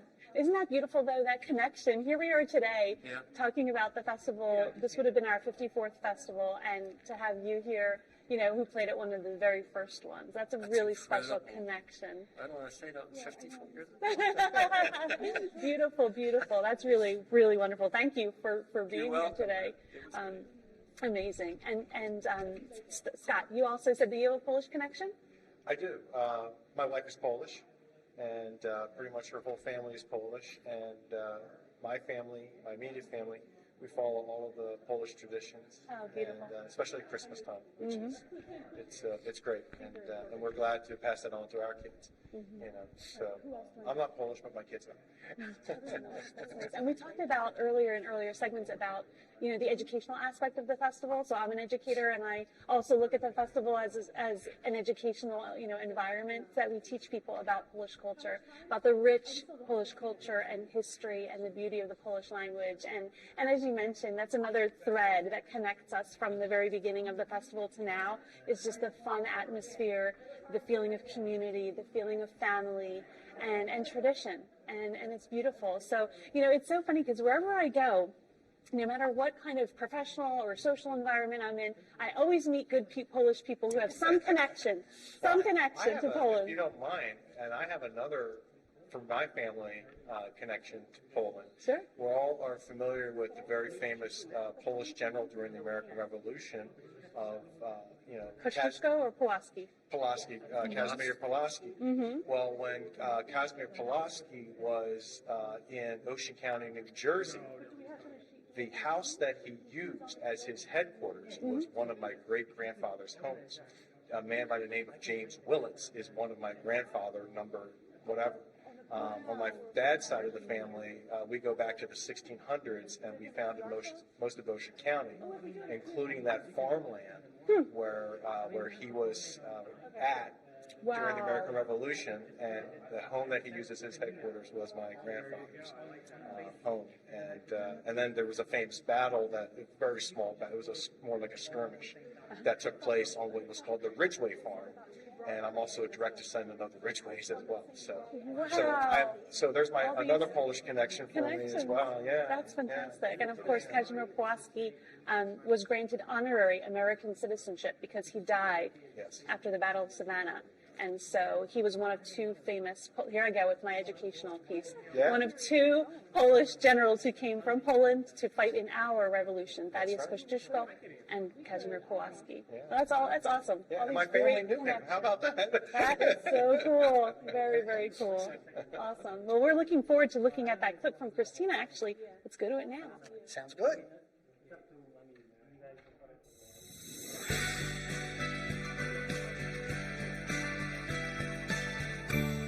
Hi, I'm Christina Perello, and we are here on the set of Christina Cooks at Walnut Hill College in Philadelphia. I'd like to send greetings to the Pauline Fathers, festival guests, and volunteers of the annual Polish-American Festival at Czestochowa. Not bad for an Italian girl, huh?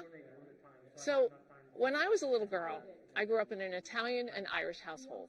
So when Rick asked me to do this, I thought, well, let me just go online and look up Polish cooking and see what I could come up with.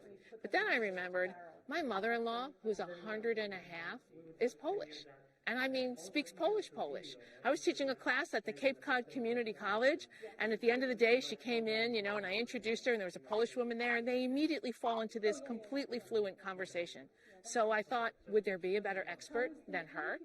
So after she told me the story of how they used to spread lard and then butter and sauerkraut on bread, I'm like, Harriet, something a little healthier, maybe. So she started to talk about, don't do cabbage rolls. She said, everybody does that. It's too common. Do something else. And after a conversation, we came up with this recipe called bigos, or hunter stew. And when she told me how they make it, except for a few ingredients, I thought, it sounds like an Italian ciabatta, which is another stew. So it seems to me that every European culture had these sort of basic, hearty, stew-type dishes that were designed to nourish people, keep you warm, keep you fed for a long time. Now, mine's a little healthier than the one my mother-in-law gave me because hers had kielbasa, pork, and beef, and mine has none of the above. So, but I'm going to do a lot of the things that she did tell me to do. One of them seems odd to me, but I'm going to do it because she said so and she's the expert. So what I have in this pan is some avocado oil because I don't use butter because I cook healthy vegan food. So this is avocado oil. It's going to give it a buttery finish. So now I'm just going to take a plain yellow onion, and we're going to cut it into sort of medium chunks. And these are going to go into the oil, and then turn the oil on so that the onion begins to sweat. And on top of that, and this is the ingredient that didn't make sense to me, my mother-in-law said they either put into the stew prunes or sauerkraut. And I said, what about both? And she went, that's crazy. But I thought, so are prunes in a dish. So, and I know this is sacrilege, especially if you're Polish, not a fan of sauerkraut, I decided to go with the prunes. So, we're going to chop them into chunks as well and put them in to saute with the onion. And I'm guessing it's going to give it a nice earthy flavor, and maybe it's similar to when Sicilians use golden raisins and pine nuts, so I'm hopeful. The next thing to go in is mushrooms that are going to be sort of thickly sliced, and I'm using shiitake mushrooms because shiitake mushrooms are known to help lower blood pressure, clean plaque from the veins and arteries, and in general relax the body. So they go in, and the sizzle's just starting to build, so now we'll add a little pinch of sea salt. You want to use sea salt because it's the most natural form of salt. And we're going to add some hot spice. This is red chili flakes ground up into a powder. My mother-in-law said this stew is spicy. And I was thinking, yeah, with all that meat, it better be.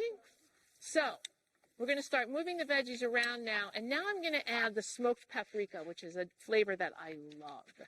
And when my mother-in-law said this goes in the stew, I was very happy, because I put it into all my chilies, and I just thought I was like, yay. So that goes in. And what happens as you're sauteing the onions at this point, and the mushroom and the prunes, is what you're getting is this great perfume start to happen. And I'm sure everyone who's watching this has made bigos, and already I'm not doing it right. But it smells really good in here, so we're going to start with this. And next we're going to add a carrot. And we're just going to take the carrot and cut it into what I call roll cut chunks. And that just means you turn the carrot every like 90 degrees. And what you get are these little chunk pieces that will turn sort of soft but not mushy in your stew. And you want to leave the top off because that's sort of brown and not healthy anyway. So that goes in, another pinch of salt. And what the salt does every time you add a pinch is it allows you to build a depth of flavor. So now what you have is a stew that smells and tastes amazing, and all the ingredients taste like themselves. So now we have fingerling potatoes. My mother-in-law said this stew is not complete without potatoes. That's also true about the Italian stew. But I'm using fingerlings because they're small, they're less starchy, they have less sugar, so they're not going to affect your joints, right? Potatoes are part of a vegetable family known as the nightshades, and they each contain an alkaloid called solanine, which for some reason settles right into our joints and causes us to be arthritic. But little fingerling potatoes, unlike big starchy potatoes, have less of that alkaloid. So I tend to use those when I cook, and they're sweet and they're lovely. Put them in the oven with olive oil and rosemary, and I've just diverged away from Polish cooking to Italian, which is natural for me. So there we are. So the next thing to go in are crushed tomatoes. And crushed tomatoes, I guess, are going to form the soupy part of the stew.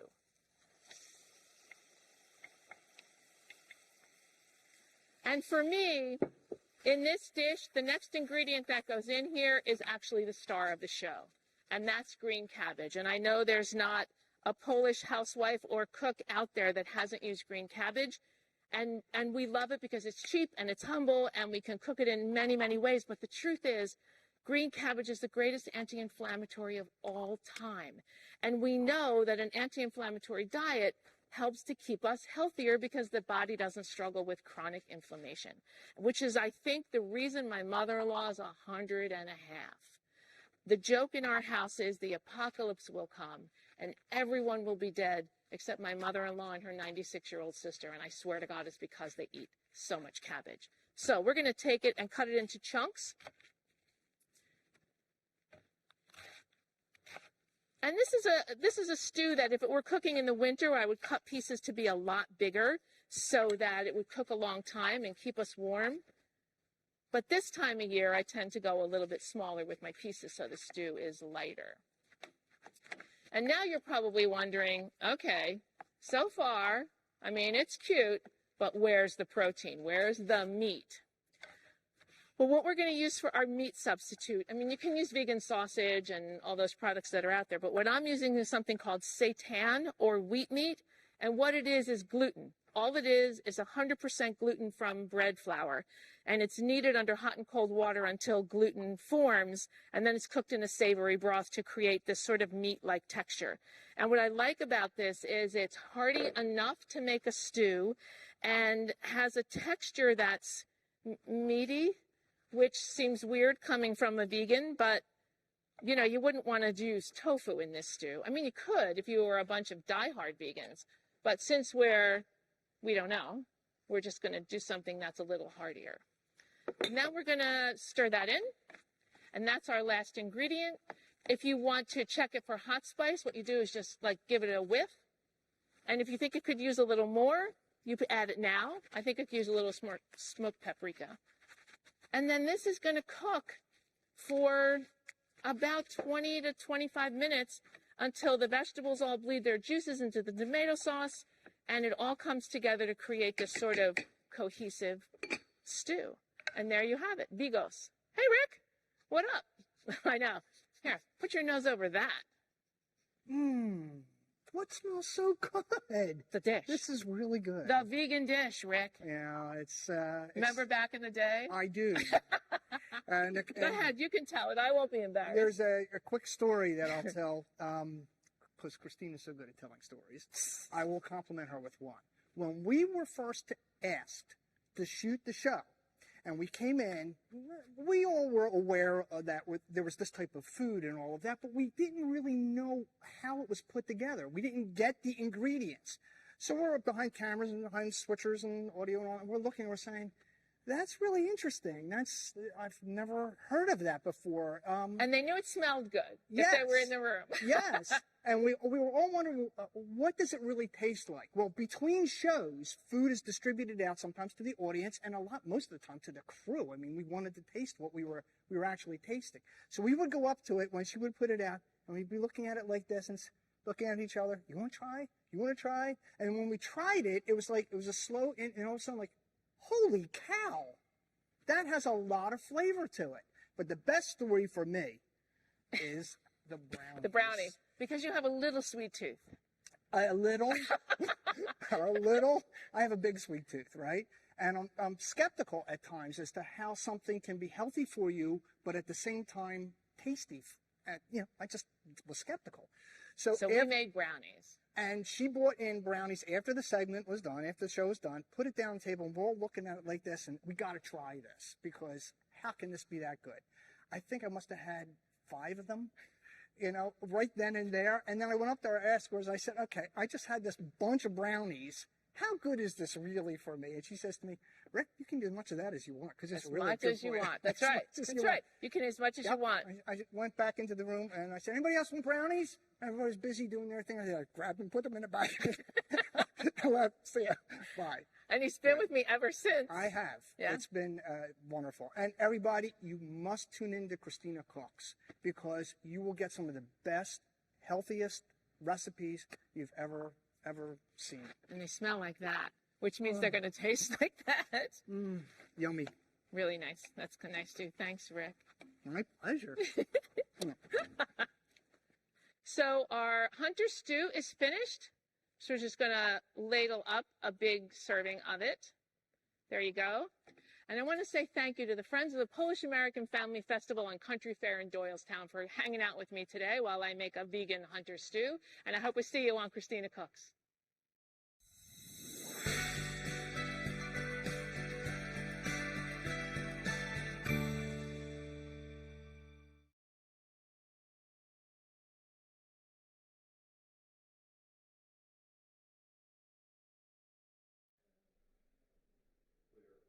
Wasn't that wonderful? We can't thank Christina enough for doing that special segment just for us, exclusively for our festival, our virtual festival. Thank you, Christina. We are approaching the end of our historic virtual festival. We can't thank you enough for your attention and generosity. We hope that you have enjoyed the telethon. As a reminder, donations can be made and sweepstakes can be purchased throughout the week online at www.ensemble.org. www.polishamericanfestival.org. We did receive a few last-minute donations here that I'd like to announce on the air for Rita Carney. Thank you, Rita. And to Bob and Maria Suharski, and to the Valanin family from Bethesda, Maryland. Thank you, thank you, thank you. Our sweepstakes drawing will take place next Sunday, September 13th at 6:30 p.m. So please stay tuned for that next Sunday. Although the pandemic disrupted our festival plans, it couldn't stop us from connecting with all of you online. Now, a production like this, of course, would not be possible without the time, hard work, and dedication of many, many people. Please allow me to thank and recognize the members of the festival committee who meet year-round to plan the festival. Henry Andrzejczuk, Adalbert Campbell, John Seshan, Diane Kiliański, Helena Maszorski, Catherine Mutz, Liz Parrish, Scott Parrish, John Stout, and Ursula Jacques Graham. We also want to thank Dorota Protasiuk from the Shrine's office and Kamil Dudala for his help with live streaming. We, of course, extend a very special and warm thank you to all of the Pauline fathers and brothers who supported our endeavors spiritually and morally, and for their prayers, especially Father Tadeusz Lezińczyk, Provincial, Father Krzysztof Drybka, Prior of the Shrine, and Father Timothy Tarnacki for his help with the live streaming. Our phone volunteers this evening were Rich Golozeski, Kathy Litvinovich, and Joe Borowski. Our production crew, thank you sincerely to Rick Lombardi, Scott Randolph, and Ed Stevens. My name is Teresa Wojcik, and my co-chair of the festival is Mr. Paul Malik. I would like to thank him very sincerely for his support and longtime dedication to the festival. Thank you to all those who have donated today, either online or via telephone. May Our Lady of Czestochowa bless you richly. We look forward to being together next year in person on the festival grounds. Save the date, Labor Day weekend and the weekend after. Until then, I hope to see you on any given Sunday here at the Shrine or at one of the many special events that take place throughout the year here at our beloved Shrine. We are going to close out our historic 2020 virtual festival with footage from our Shrine documentary. The phones will be open till 8:30, so please feel free to give us a call at 215-245-0600. Once again, 215-345-0600. Phones will be here till 8:30 to answer your phones, answer your calls, and get your donations. And also online, of course, www.polishamericanfestival.org. Once again, heartfelt thanks. And I can't end without having my co-chair come on the air. Come on, I should have done this earlier. Mr. Paul Malik, thank you for all of your hard work. Once again, heartfelt thanks and Bóg zapłać. Dziękujemy wszystkich bardzo, bardzo serdecznie. Oh, and also thank you to my brother Władziu for being our special teleprompt assistant this evening. Thank you to everyone who helped us out. We're so very, very grateful. Once again, heartfelt thanks. Bóg zapłać.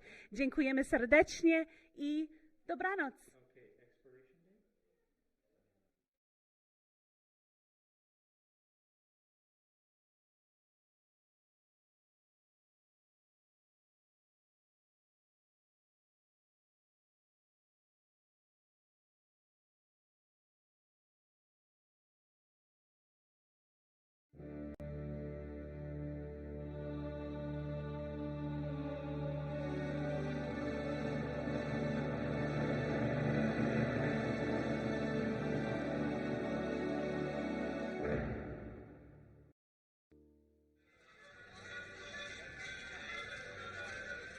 The Polish Festival is a unique event that highlights Polish heritage and family unity. Heralded by the Polish and American national anthems, tens of thousands come to the festival from all over the world, including special dignitaries, bishops, and priests. It usually takes place during a 5-day period at the end of the summer. The festival offers just about everything for the visitor, including lots of amusement rides for both children and adults, plenty of food courts, and lots of onstage entertainment, including Grammy Award winners.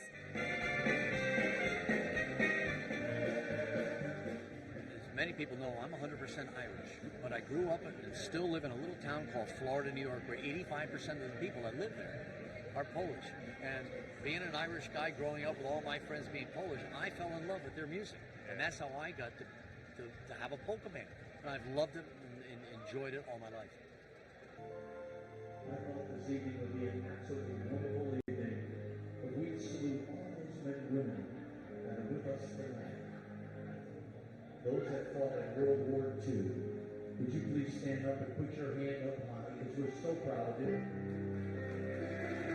And I've always thought about these wonderful people and the time they gave of their lives so that we could live free. And it's a shame that not enough people realize this, especially the young people. I mean, they don't realize what some of these men in World War II and the Vietnam and Korean War, I mean, whether they wanted to be there or not, they did probably, the majority did not want to be there. But they took time out of their lives so that we could live free. Because of each and every one of you, we can all say, God bless the USA.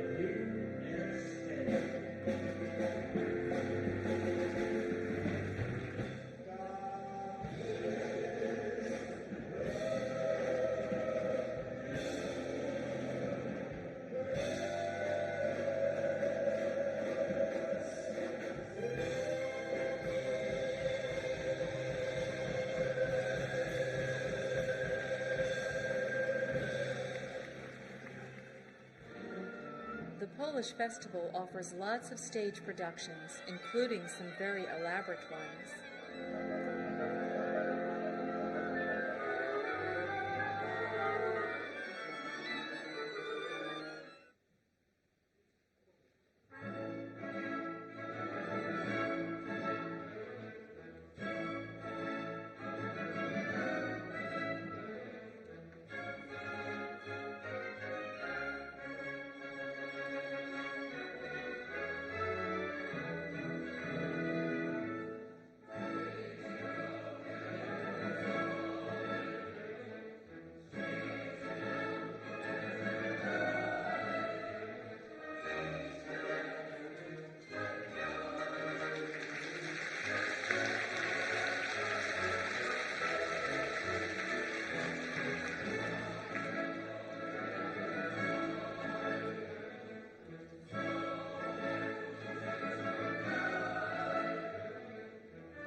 Numerous musical organizations from different parts of the country come just to perform for the various crowds.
The dancing and shows are well choreographed, colorful, and lively.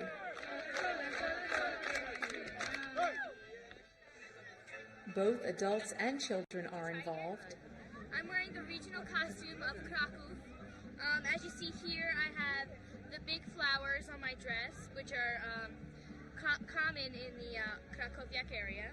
I have an apron on. It's a little tattered, but that's from good use. I have the vest on, hand embroidered. I got this from Poland. It's Sukiewnica, which is a store in Kraków, or actually a big store, really. It's more of a village. And I have the embroidered sleeves as well. They have holes in it. And you'll see my coral beads. The more beads you have means the richer you are. You would get beads from, I guess, social outings or birthdays, as well as you would get these streamers here. These are hand-painted. They are also from Poland. And that is the entirety of my outfit. Assorted recording artists, from those already established to those rising stars, make appearances. She's a dream girl. She's a dream girl.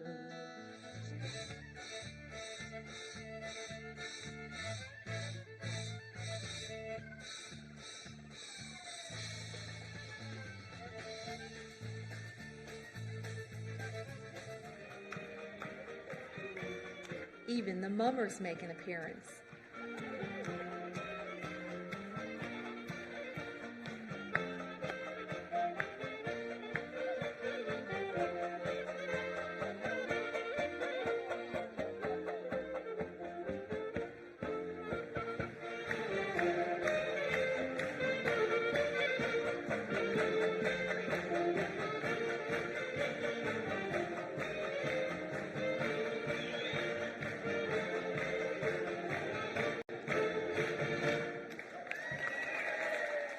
Some are even inducted into the mummers right on stage. That would be a family song, maybe other one.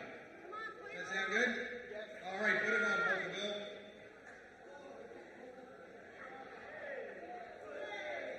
Let's hear it for Polka Bill.